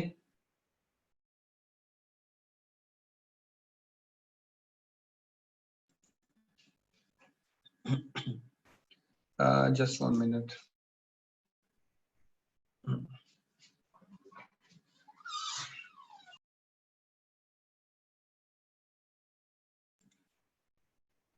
तो जी, टाइम फ्रेम पे हम बात कर रहा था कि एक टाइम फ्रेम देख के नुकसान क्या होगा। फॉर एग्जांपल, आप देखते हैं कि 1 महीना उसकी बिजनेस एक्टिविटी देखते हैं, उसकी सेल्स देखते हैं। ये भी पॉसिबल हो सकता है कि वो कोई सीजनल प्रोडक्ट्स ऑफर कर रहे हो और अगले महीने या अगले 2 महीने में उनकी सेल्स ऐसी ना हो, या आप एक क्वार्टर आपने उन्हें, यानी 3 महीने के लिए आपने उन्हें मॉनिटर किया, आपको लगा कि इनकी सेल्स बहुत अच्छी है, तो शायद ये बिजनेस मुझे बाय करना चाहिए। लेकिन बाद में आपको मालूम होता है कि वो तो सीजनल प्रोडक्ट सेल कर रहे थे, उनका सीजन था। तो इसी तरीके से अगर किसी भी एक टाइम फ्रेम की बेस के ऊपर किसी बिजनेस में को बाय करना या इन्वेस्टमेंट का डिसीजन लेंगे तो आप धोखा खा सकते हैं। बहुत से वजूहत की बिना पे कि डिफरेंट सीजनल इफेक्ट। लेकिन अगर आप उसको डिफरेंट टाइम फ्रेम्स में देखते हैं और आप देखते हैं हर टाइम फ्रेम में उनकी स्टडी सेल्स हैं, तो आपको एटलीस्ट ये पता चलेगा कि वो बिजनेस एक अच्छा परफॉर्मिंग बिजनेस है, आप बाय कर सकते हैं। बिल्कुल इसी तरह ट्रेडिंग में भी अगर आप देख रहे हैं कि एनालिसिस करें, फॉर एग्जांपल आपने 1 आवर पे ट्रेड ले ली और 1 आवर से ऊपर आप टाइम फ्रेम्स उसके देख रहे हैं, वीकली, डेली, 4 आवर, उसमें देख रहे हैं कि आपको ट्रेंडिंग मिल रही है और फिर 1 आवर पे आके इन सब में आपको बाय ट्रेंड मिलता है। 1 आवर पे आप buy trade buy buy trade की अपॉर्चुनिटी तलाश करते हैं और आपको बहुत अच्छी अपॉर्चुनिटी मिलती है, हाई प्रोबेबल अपॉर्चुनिटी। उसका उसमें बहुत स्ट्रेंथ इसलिए मौजूद होगी कि उसके जितने भी ऊपर के टाइम फ्रेम्स हैं वो भी बाय ट्रेंड में मौजूद होंगे। तो इस तरह के हम किसी भी टाइम फ्रेम में अगर ट्रेड लें, उसके ऊपर के 3 टाइम फ्रेम एटलीस्ट अगर हम एनालाइज कर लें तो हमें बहुत अच्छे से आइडिया होता है कि इस टाइम फ्रेम में आने वाली अपॉर्चुनिटी कितनी वैलिड है। तो इसलिए डिफरेंट टाइम फ्रेम्स की अहमियत ट्रेडिंग में बहुत ज्यादा होती है और जब इंशाल्लाह हम आगे चल के आपको डिफरेंट स्ट्रेटजीज सिखाएंगे उसमें आपको अंदाजा होगा कि हम टाइम फ्रेम्स को किस तरह इस्तेमाल करेंगे। अच्छा, आखिरी सेक्शन में chart types, chart construction, lot size और ऑर्डर टाइप से बात करते हैं। Types of price chart. MT4 3 तरह के प्राइस चार्ट्स ऑफर कर रहा होता है, जिसमें 2 टाइप्स बहुत ज्यादा मशहूर हैं, बार चार्ट और candlestick chart. Just 1 minute hold कीजिएगा, मेरे पास इसका हाँ नोटेशन कंट्रोल आ गया। गुड। अच्छा, बार चार्ट। इन 2 चार्ट्स में सबसे ज्यादा मशहूर जैपनीज कैंडलस्टिक चार्ट है, ये सबसे ज्यादा मशहूर है। आइए बार चार्ट से स्टार्ट करते हैं। इंटरबैंक मार्केट्स जो भी प्राइस कोड्स आ रहे होते हैं, मेटा ट्रेडर 4 उन कोड्स को हमें प्राइस चार्ट की सूरत में दिखाता है और ये एक्स एक्सेस पे जिस पे टाइमलाइन होती है और वाई एक्सेस पे जिस पे प्राइस होती है सेंडिंग ऑर्डर में, इसके अगेंस्ट प्लॉटिंग कर रहा होता है और वो प्लॉटिंग चार्ट की सूरत में हमारे सामने आ रही होती है। फॉर एग्जांपल, अगर हम डेली का चार्ट लें कि ये डेली का चार्ट है, तो ये बार चार्ट हमें क्या इंफॉर्मेशन शो कर रही होगी, दिन जहां पे भी खत्म हुआ न्यूयॉर्क क्लोज के ऊपर, वहीं से फौरन अगला दिन स्टार्ट हो जाता है। वो प्राइस ओपन प्राइस के तौर पर रिकॉर्ड होती है, जैसे ही दिन क्लोज होता है 24 आवर के बाद वो क्लोज प्राइस के तौर पर रिकॉर्ड होती है। और इस पूरे दिन के दौरान प्राइस ज्यादा जितना ऊपर गई होती है वो हाई प्राइस के तौर पर रिकॉर्ड होती है और ज्यादा जितना नीचे आई होती है वो लो प्राइस के तौर पर रिकॉर्ड होती है और फिर दिन जब खत्म होता है क्लोज प्राइस के तौर पर रिकॉर्ड हो जाती है। तो बार चार्ट में हमें 4 इंफॉर्मेशन मिल रही होती है, ओपन प्राइस, हाई प्राइस, लो प्राइस और क्लोज प्राइस। अगर हम ओपन प्राइस को देखें और क्लोज प्राइस को देखें तो हमें इससे एक नतीजा अक्स कर सकते हैं कि इस पूरे दिन में दर हकीकत इस सिक्योरिटी या स्पेयर की प्राइसेस ने अपवर्ड ट्रैवल किया है। इस निस्बत से हम इसे अब बार कहते हैं। इसके लिए एक और इस्तेलाह इस्तेमाल होती है बुलिश, उस निस्बत से हम इसे बुलिश बार कहते हैं। अच्छा, इसी का उलट क्या होगा? फॉर एग्जांपल, एक दिन स्टार्ट हुआ और उस दिन में प्राइस अगेन ज्यादा जितना ऊपर गई हाई प्राइस बन गई, ज्यादा जितना लो गई लो प्राइस बन गई, और दिन जब खत्म हुआ तो वो क्लोज प्राइस बन गई। वो क्लोज प्राइस के तौर पर रिकॉर्ड हो गई। अगर हम ओपन प्राइस देखें और क्लोज प्राइस देखें तो इस पूरे दिन के अंदर एक्चुअली प्राइस ने डाउनवर्ड ट्रेवल किया है। इस निस्बत से इसे डाउन बार या बेरिश बार कहते हैं। इसी से मिलता जुलता जापानीज कैंडल चार्ट है जो बुक है, बहुत कॉमन है या पॉपुलर कह सकते हैं। तो अगर बार चार्ट को हम कैंडलस्टिक चार्ट में कन्वर्ट करें, कंप्यूटर को कमांड दें कि बार चार्ट को जापानीज कैंडलस्टिक चार्ट में कन्वर्ट कर दो, तो किस तरीके से कन्वर्ट होगा? लेट्स से कि ये कंप्यूटर से लाइन लगा देगा, दरमियान की लाइन गायब कर देगा और ये कैंडल बन गई। इस सूरत में ओपन प्राइस देखें, ये ओपन प्राइस, ये क्लोज प्राइस, हाई और लो। सो एग्जैक्टली बार चार्ट बिल्कुल इस तरह से कैंडल की सूरत में अपीयर होगी।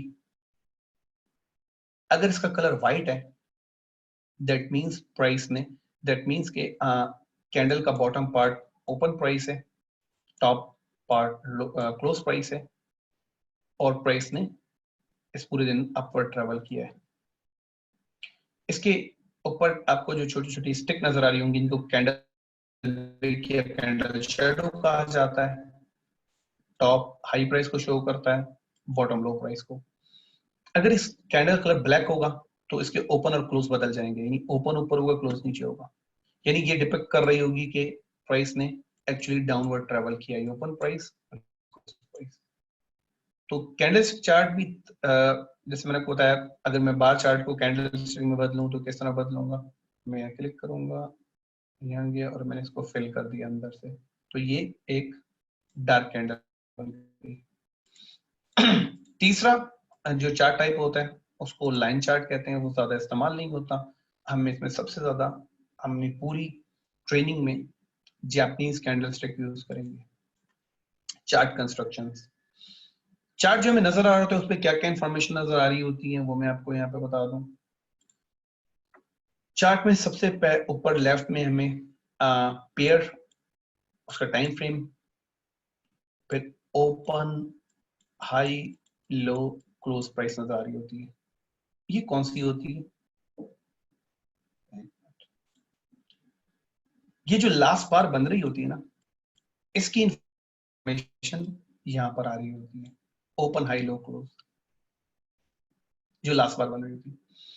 इसके अलावा और क्या इंफॉर्मेशन होती है? ग्रे लाइन प्राइस मार्कर कहलाता है। ये टाइम लाइन होती है जिसको जो एक्स एक्सेस पे होती है, वाई एक्सेस पे हमारे पास प्राइस मौजूद है असेंडिंग ऑर्डर में। इसके अगेंस्ट ये पूरा चार्ट प्लॉट हो रहा होता है। अगर आप नीचे देखें, सबसे नीचे, तो प्रोफाइल टाइप, ये भी आगे वेबिनार्स में हम तफसील से डिस्कस करेंगे। जब हम डिफरेंट स्ट्रेटजीज बनाएंगे तो उनकी उसकी प्रोफाइल क्रिएट करेंगे, तो प्रोफाइल जो है वो फिर हम आपको बनाना भी सिखाएंगे, प्रोफाइल क्या है। उसके बाद नीचे हमारे पास डेट, टाइम है, open price, high price, low price and close price, और साथ में वॉल्यूम। वॉल्यूम क्या होता है? ये नंबर ऑफ ट्रांजैक्शन होती हैं जो एक मखसूस पीरियड में हुई होती हैं ब्रोकर के पास, जो हमें इंफॉर्मेशन नजर आ रही होती है। लेकिन ओपन, हाई, लो, क्लोज किसका होता है? अगर मैं जिस बार पर भी अपना एरो लेके जाऊं उसकी इंफॉर्मेशन नीचे नजर आएगी, उसका डेट, टाइम, ओपन, हाई, लो, क्लोज प्राइस और उस पर उस टाइम में होने वाली ब्रोकर पे होने वाली ट्रांजैक्शंस। इसके अलावा कनेक्शन स्टेटस आपको नीचे नजर आ रहा होगा। अगर तो हमारा टर्मिनल ब्रोकर के टर्मिनल से कनेक्ट होगा तो ऑलिव ग्रीन कलर और ये मैरून कलर में जो बार नजर आ रही हैं साथ में कुछ नंबर्स लिखे हुए, दैट मींस कि हमारा क्लाइंट टर्मिनल ब्रोकर के सर्वर के साथ कनेक्टेड है और हमारा अकाउंट लॉगिन है। अगर अकाउंट लॉगिन नहीं होता, यहाँ पे इनवैलिड अकाउंट के तौर पर आ रहा होता है। आगे चलते हैं, बिड एंड ऑफर या आस्क प्राइसेस। अगर मैं इनको सिंपल वर्ड्स में लूं तो हम कह सकते हैं बाय एंड सेल प्राइस। यानी आस्क एंड ऑफर प्राइस क्या होती है? ब्रोकर आपको एक प्राइस ऑफर कर रहा होता है जिस पे आपकी ट्रेड आप बाय कर सकते हो। और अगेन बिड प्राइस क्या होती है? ब्रोकर की तरफ से आने वाला वो पेंडिंग बाय ऑर्डर होता है जिस पे आपकी सेल की ट्रेड ओपन होती है, और ये पेंडिंग सेल ऑर्डर। यानी ब्रोकर आपको क्या दिखा रहा होता है? आपको सबसे बेस्ट बिड दिखा रहा होता है। बेस्ट बिड क्या होती है? Generally pending buy orders charts में बहुत ज्यादा लगे होते हैं, उनमें जो सबसे महंगा पेंडिंग बाय ऑर्डर होता है, जो एज ए सेलर हमारी रिक्वायरमेंट होती है कि जब मैं अपनी चीज बेचना चाहूँ तो मैं चाहूंगा मुझे महंगा बायर मिले। मेरी गाड़ी है 20 लाख की, मैं चाहूंगा मुझे 21 लाख में कोई खरीद ले, 22 में खरीद ले, यानी महंगा बायर।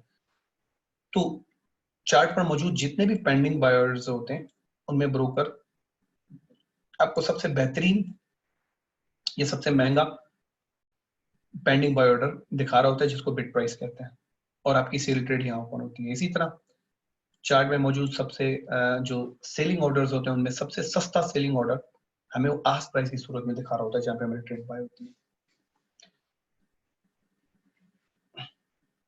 जो मेटा ट्रेडर 4 में जो प्राइस आपका चार्ट प्लॉट हो रही कर रही होती है उसको बिड प्राइस कहते हैं।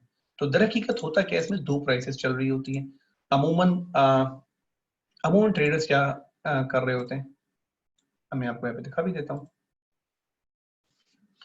अमूमन ट्रेडर्स क्या कर रहे होते हैं, उनके चार्ट पे आस्क प्राइस ऑन नहीं होती। सो अगर मैं USD करूँ, यहाँ पे इसकी pre defined colour scheme on कर लेते हैं, 1 मिनट पे जाता हूँ, तो अब देखिए आपको एक प्राइस यहाँ पे नजर आ रही है, राइट। अगर राइट क्लिक करके प्रॉपर्टीज में जाएं और शो आस्क लाइन करें तो हमें दो प्राइसेस नजर आ रही होंगी। ये है वो जो bid price and offer price जिसकी मैं बात कर रहा था, ये आस्क प्राइस और ये बिड प्राइस। दरमियान में आने वाला ये स्प्रेड कहलाता है, जो ब्रोकर अपना ये कह लें कि अपने सर्विस चार्ज आपसे चार्ज करता है। ये हकीकत में दोनों प्राइस चार्ट पर होनी चाहिए, क्योंकि आपकी जो ट्रेड्स ओपन होती हैं, आपकी बाय ट्रेड यहाँ से खुलती है, सेल ट्रेड यहाँ से खुलती है। अमूमन लोग ये समझते हैं कि एक ही प्राइस है, तो ये दोनों प्राइस ऑन होनी चाहिए, चार्ट पर मौजूद होनी चाहिए, ताकि आपको आइडिया रहे कि मेरी बाय से ट्रेड कहाँ से खुलेंगी और कहाँ पर क्लोज होगी।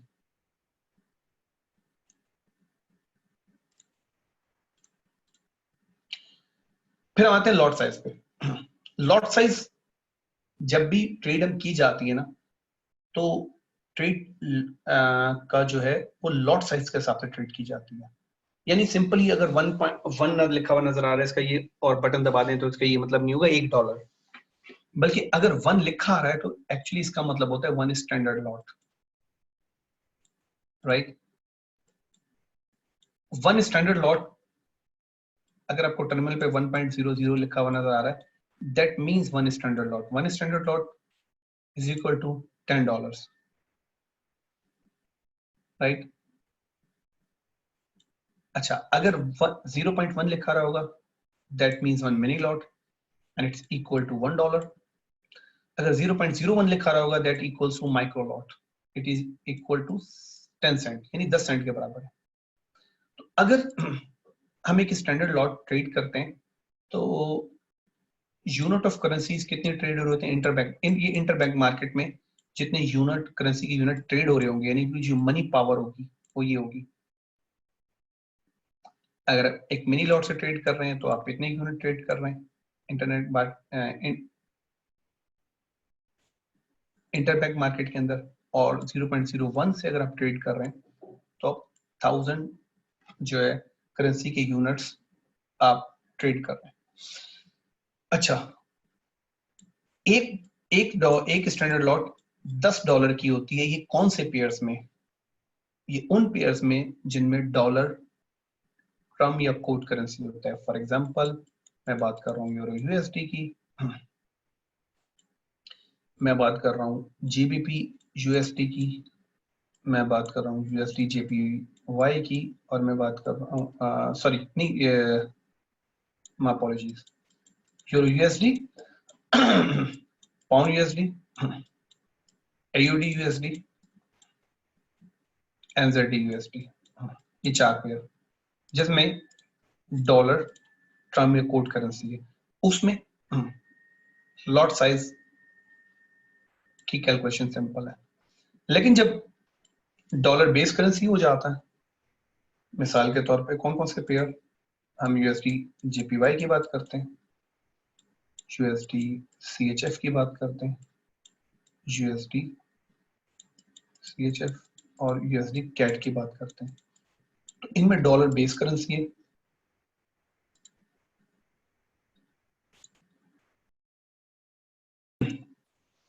तो इनमें जो है एक फॉर्मूला के तहत ये लॉट कैलकुलेट होती है। फॉर्मूला क्या है? आइए हम एक फॉर्मूला कैलकुलेट भी कर लेते हैं, उसके बाद हम अपने आखिरी स्लाइड की तरफ बढ़ेंगे।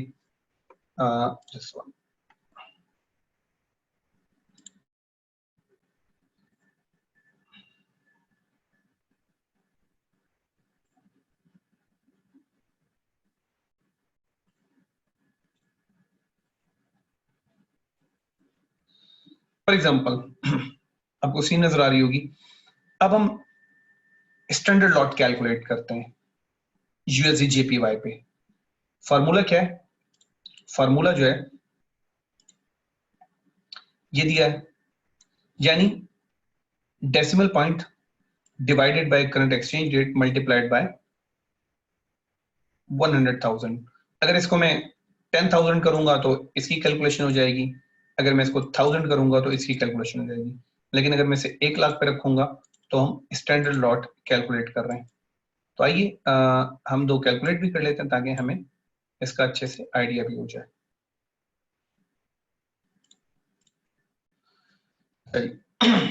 हम सबसे पहले कैलकुलेट करते हैं यूएसडी जेपीवाई। तो मैं आपको दिखा भी देता हूँ यूएसडी जेपीवाई, जस्ट 1 मिनट।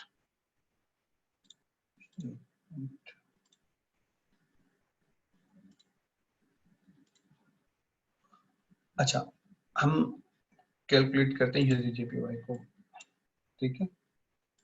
अच्छा, यूएसडी जेपीवाई में इस वक्त हम बिड प्राइस ले लेते हैं, ये है 101.45 ले लेते हैं हम, ठीक है। सो फॉर्मूला क्या है? फॉर्मूला है कि सबसे ऊपर डेसिमल पॉइंट आता है, कौन सा डेसिमल पॉइंट, जिसको पिप कहते हैं। आपको याद होगा जन मैंने बताया था सेकंड डेसिमल पॉइंट पिप है, तो हम ये सबसे ऊपर रख लेते हैं 107 इशारिया नहीं, हम सबसे ऊपर रखते हैं 0.01 जो एक्चुअली डेसिमल पॉइंट है।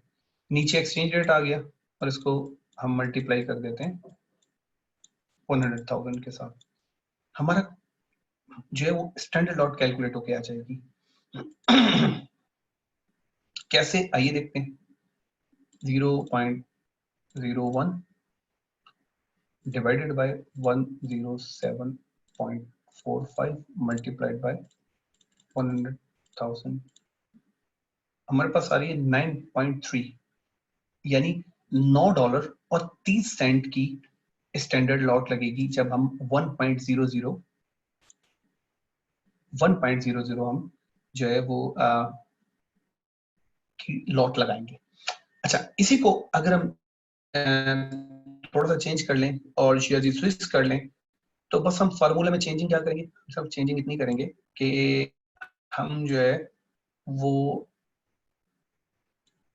जो इसका न्यूमिनेटर है यानी 0.01 की बजाय हम 0.00001 करेंगे। तो आइए वो भी कर लेते हैं। उसके बाद फिर हम ऑर्डर टाइप से चलेंगे और आज की क्लास खत्म होगी। यूएसडी स्विच लेते हैं। अच्छा, अब इसको कैसे कैलकुलेट करेंगे? इसको ऐसे कैलकुलेट करेंगे कि हम ऊपर लिखेंगे 0.0001, नीचे इसका एक्सचेंज रेट होगा 0.988 और आखिर में उसको हम राउंड ऑफ कर लेते हैं 82 टाइम्स 100,000। ये होगी स्टैंडर्ड लॉट की कैलकुलेशन। अगर आपको मुझे मिनी लॉट कैलकुलेट करनी है तो फॉर्मूला में ये डालें 10,000 डाल देंगे। अगर कहते हैं मिनी लॉट कैलकुलेट करनी है तो 1000, यानी ये कैलकुलेशन हो जाएंगी। तो ये भी कैलकुलेट करके देख लेते हैं। इसमें आपको मैं यहाँ पे ऑन कर देता हूँ, अगर आपको नजर भी आए, कैलकुलेटर भी नजर आए आपको। जब आपको नजर आ रहा होगा कैलकुलेटर, हम 0.0001 डिवाइडेड बाय 0.9882 मल्टीप्लाइड बाय 100,000 और आ गया हिसाब। हम राउंड ऑफ कर लें तो 10.12 यानी $10 और 12 सेंट। सो इस तरह में आपने देखा कि जो ये सिंपल लॉट कैलकुलेशन है ये सिर्फ उन पेयर्स के लिए जिनमें डॉलर टर्म करेंसी है। बेस करेंसी की कैलकुलेशन मैंने आपको करके बता दी। अब ऐसे भी पेयर्स हैं जिनमें डॉलर है ही नहीं, उसको कैसे कैलकुलेट करेंगे?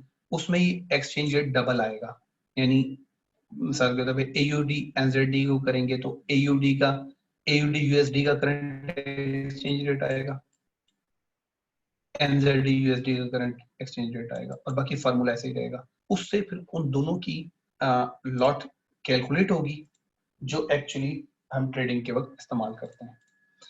सबसे आखिर में ऑर्डर टाइप्स, फिर हम अपना प्रोग्राम क्लोज करेंगे और आपके सवाल लेंगे। ऑर्डर टाइप्स, जब भी हम ट्रेड करते हैं तो मार्केट में इन होने के लिए और आउट होने के लिए हम ऑर्डर्स को इस्तेमाल करते हैं। ये ऑर्डर्स ब्रोकर को जाते हैं ट्रेडर की तरफ से। एंट्री ऑर्डर्स में अगर हम बात करें तो मार्केट ऑर्डर वो ऑर्डर होता है जो एक्चुअली हम करंट मार्केट प्राइस पे इन होते हैं। फॉर एग्जांपल कि मेटाट्रेडर 4, राइट, ये ऑफ कर लेते थोड़ी देर के लिए। यहाँ पे जो हमें प्राइस, हमें जो बाय सेल के बटन नजर आते हैं, they are actually the market orders. यानी अगर मैं सेल का बटन दबाऊं तो मैं ब्रोकर को कह रहा हूँ कि जहां भी बिड प्राइस है मुझे सेल दे दो। बाय का बटन दबाऊं तो जहां भी आस्क प्राइस है आप मेरी बाय ट्रेड ओपन कर दें। ठीक है, सो यस, इनको कहते हैं मार्केट ऑर्डर्स, मार्केट ऑर्डर्स। इसके अलावा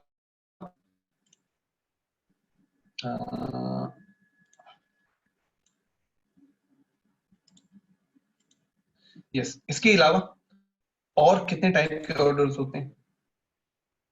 ये तो मार्केट ऑर्डर। फिर हमारे पास होते हैं pending orders, right. Pending orders क्या होते हैं कि बाय और सेल के वो ऑर्डर जो मौजूदा मौजूदा प्राइस से दूर लगे। फॉर एग्जांपल प्राइस यहां पर मौजूद है, अब अगर मैं यहाँ पे बाय करूंगा तो ये मेरा मार्केट बाय ऑर्डर हो जाएगा। लेकिन यही अगर मैं दूर यहां से बाय करता हूँ या इस प्राइस को यहां से बाय करता हूँ तो ये पेंडिंग ऑर्डर कहलाएंगे। प्राइस अभी तक वहां पहुंची नहीं है, ये मार्केट ऑर्डर कहलाएगा क्योंकि जहां पर प्राइस है मुझे यहीं पे बाय कर दो, और ये पेंडिंग ऑर्डर कहलाएंगे। तो जो प्राइस से ऊपर जो ऑर्डर लगता है वो जो बाय ऑर्डर लगता है वो बाय स्टॉप कहलाता है, और जो नीचे लगता है वो बाय लिमिट कहलाता है। इसी तरह अगर मैं यहाँ पे सेल कर दूंगा तो ये मार्केट सेल ऑर्डर हो जाएगा, लेकिन अगर मैं यहाँ पे सेल करूं, सेल ऑर्डर लगाऊं, यहाँ पे सेल ऑर्डर लगाऊं, तो ये पेंडिंग ऑर्डर होंगे, ये ब्रोकर की ऑर्डर बुक में चले जाते हैं। यहाँ पे प्राइस पहुंचे तो मुझे सेल करो। अब ये ऑर्डर उलट होंगे, वो कैसे? सेल की सूरत में ये सेल लिमिट कहलाएगा, राइट, और अगर नीचे सेल लगा तो सेल स्टॉप कहलाएगा। तो आपने ये देखा, अगर करंट मार्केट प्राइस से ऊपर सेल ऑर्डर होगा, पेंडिंग सेल ऑर्डर होगा तो वो सेल लिमिट कहलाएगा, अगर पेंडिंग बाय होगा तो बाय कहलाएगा, और ये चीज आगे होके वाइस वर्सा हो जाएगी। तो ये 4 ऑर्डर्स होते हैं दरअकीकत जो पेंडिंग ऑर्डर होते हैं, दो ये, और इन दोनों को मार्केट ऑर्डर कहा जाता है। एंट्री के लिए ये ऑर्डर्स इस्तेमाल करते हैं, अभी मैं आपको चार्ट पे दिखा भी देता हूँ। फिर हमारे पास होते हैं एग्जिट ऑर्डर्स। एक तो तरीका ये कि जो ट्रेड चल रही है उसे डायरेक्टली, अभी जो मार्केट चल नहीं रही, मैं आपको दिखाता कि जो ट्रेड चल रही होती है उसके साइड में छोटा सा क्रॉस आ रहा होता है, फिर मैं इसको क्लिक करूं तो मेरी ट्रेड वहीं पे क्लोज हो जाती है। लेकिन इसमें भी पेंडिंग ऑर्डर्स ब्रोकर को दे सकता हूँ। वो ऑर्डर क्या कहलाते हैं? स्टॉप लॉस और टेक प्रॉफिट। फॉर एग्जांपल मैंने बाय ट्रेड यहां से लिए, अभी मैंने बताया कि ट्रेड लग नहीं सकती, वरना मैं आपको दिखा देता। तो इसी ट्रेड को मैं माउस से होल्ड करके अगर ऊपर खींच के छोड़ूं तो यहाँ पे एक पेंडिंग ऑर्डर लग जाता है जिसको हम टीपी या टेक प्रॉफिट कहते हैं। अगर इसी लाइन को जो मेटा ट्रेडर नजर आ रही है बाय की ट्रेड की, मैंने माउस से होल्ड करके नीचे खींचूं तो यहाँ पे एक ऑर्डर लग जाता है जिसको स्टॉप लॉस कहते हैं। सिंपली हम ब्रोकर को ये बता रहे होते हैं कि अगर प्राइस यहाँ पर पहुंचे तो मुझे प्रॉफिट देके बंद कर देना, अगर यहाँ पर पहुंचे तो मुझे मेरा नुकसान, जो भी नुकसान हो मुझे दे के मेरी ट्रेड बंद कर देना। ऐसी सूरत में होता क्या है कि जब ट्रेड लगा के आप अपना कंप्यूटर क्लोज करके जा सकते हैं, क्योंकि ये वो पेंडिंग ऑर्डर होते हैं जो ब्रोकर की ऑर्डर बुक में चले गए होते हैं, ये वो पेंडिंग ऑर्डर्स होते हैं। तो जब भी किसी एक ऑर्डर को हिट करेगी वो एक्टिवेट होगा, आपकी ट्रेड प्रॉफिट या नुकसान में बंद हो जाएगी।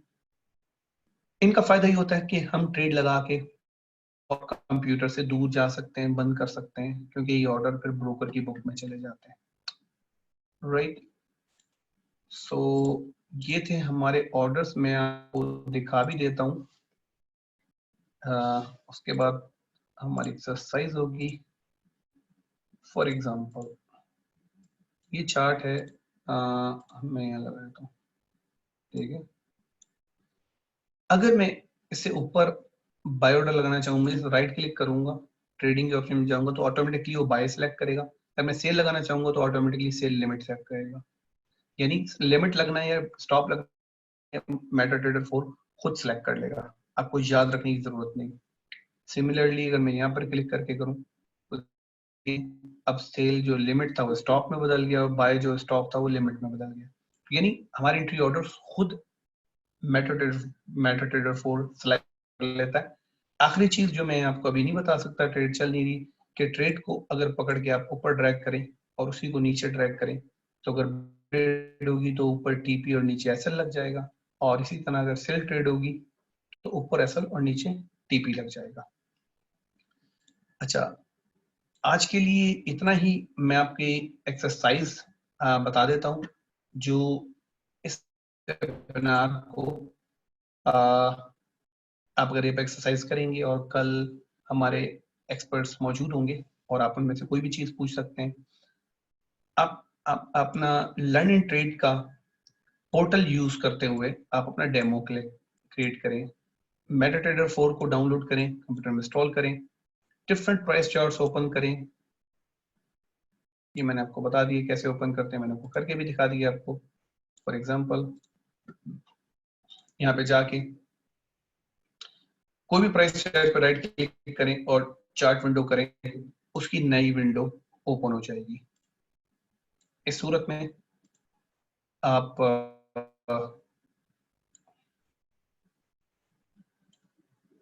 अच्छा, उसके बाद उसके डिफरेंट टाइम फ्रेम्स में जाएं और डिफरेंट टाइम फ्रेम्स उसके चेक करें।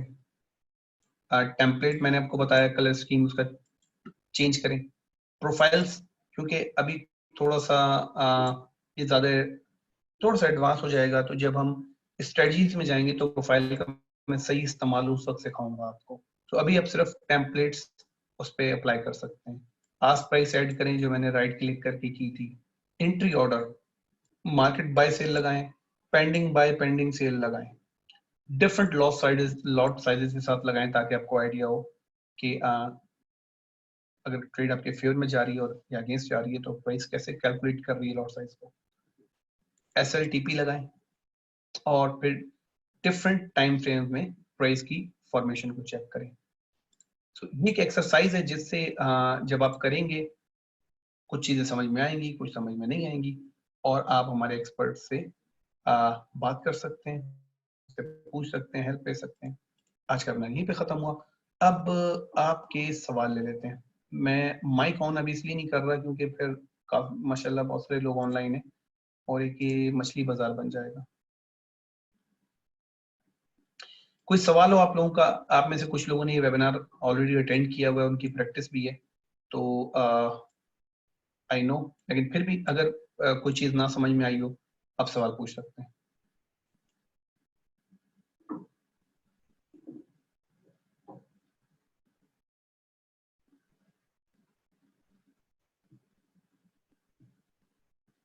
लॉट साइज का समझ नहीं आया? लॉट साइज का क्या समझ नहीं आया आपको मोहम्मद अली?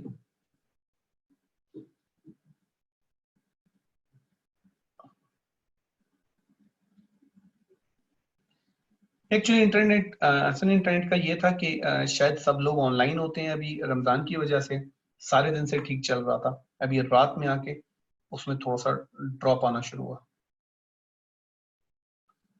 अच्छा, लॉट साइज का क्या समझ नहीं आया मोहम्मद अली? आपको लॉट साइज का क्या समझ नहीं आया? मैंने जो कैलकुलेशन बताई थोड़ी सी एडवांस बताई, आप ये समझ लें कि सिंपली एक स्टैंडर्ड लॉट का मतलब है $10, 0.1 की लॉट लगाएंगे तो का मतलब है $1, और 0.01 की लॉट लगाएंगे तो 10 सेंट, $1 में 100 सेंट होते हैं। बस इतना याद रखें, बाकी याद रखने की जरूरत नहीं है। यानी 1.1 का एक स्टैंडर्ड लॉट का मतलब है $10, 0.1 का मतलब है $1, बस इतना याद रखें।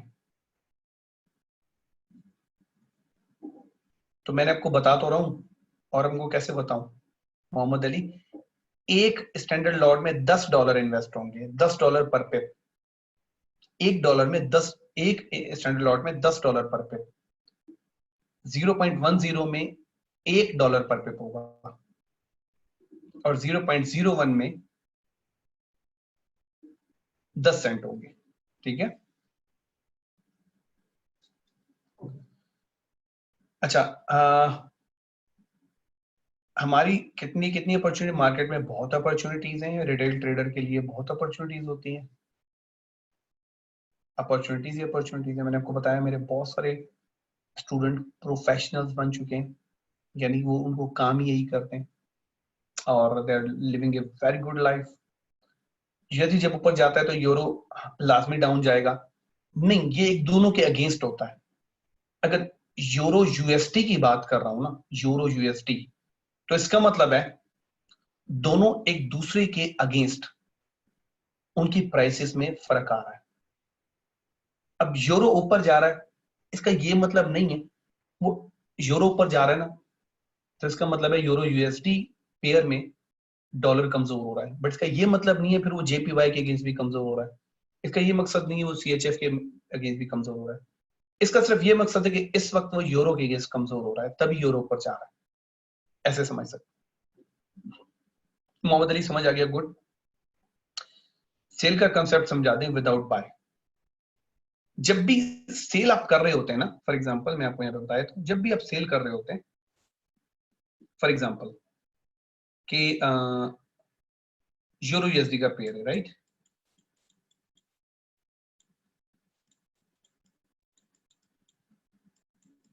अब बाय का बटन दबाएंगे ना तो पहली करेंसी बाय हो जाती है।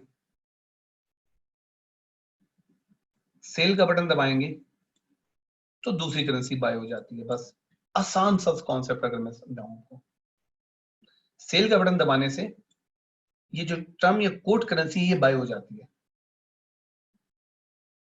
ठीक है, अब तो समझ और आसान कर दूं, अगर कोई मुश्किल चीज समझ में नहीं आ रही है, बाय के बटन में पहली करेंसी बाय हो रही है, सेल के बटन में दूसरी करेंसी बाय हो रही है। ठीक है, यानी जब हम बाय कर रहे हैं तो पहली करेंसी बाय हो रही है और दूसरी पे सेल का इंपैक्ट जा रहा है।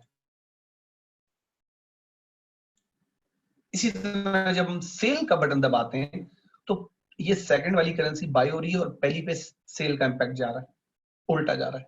बट इसको आसान करने के लिए समझ लेंगे, बाय के बटन का मतलब है पहली करेंसी बाय, सेल का मतलब सेल का बटन जो दबाएंगे तो इसका मतलब है सेकंड करेंसी बाय हो रही है। ठीक है, आसान करके बता रहा हूं मैं आपको। ठीक है, और कोई किसी क्वेश्चन हो तो देन हम क्लोज करें। और कोई किसी क्वेश्चन तो नहीं है, मैं जैसे 1 मिनट वेट करूंगा, then will call off. I got 100%, thank you जनाब।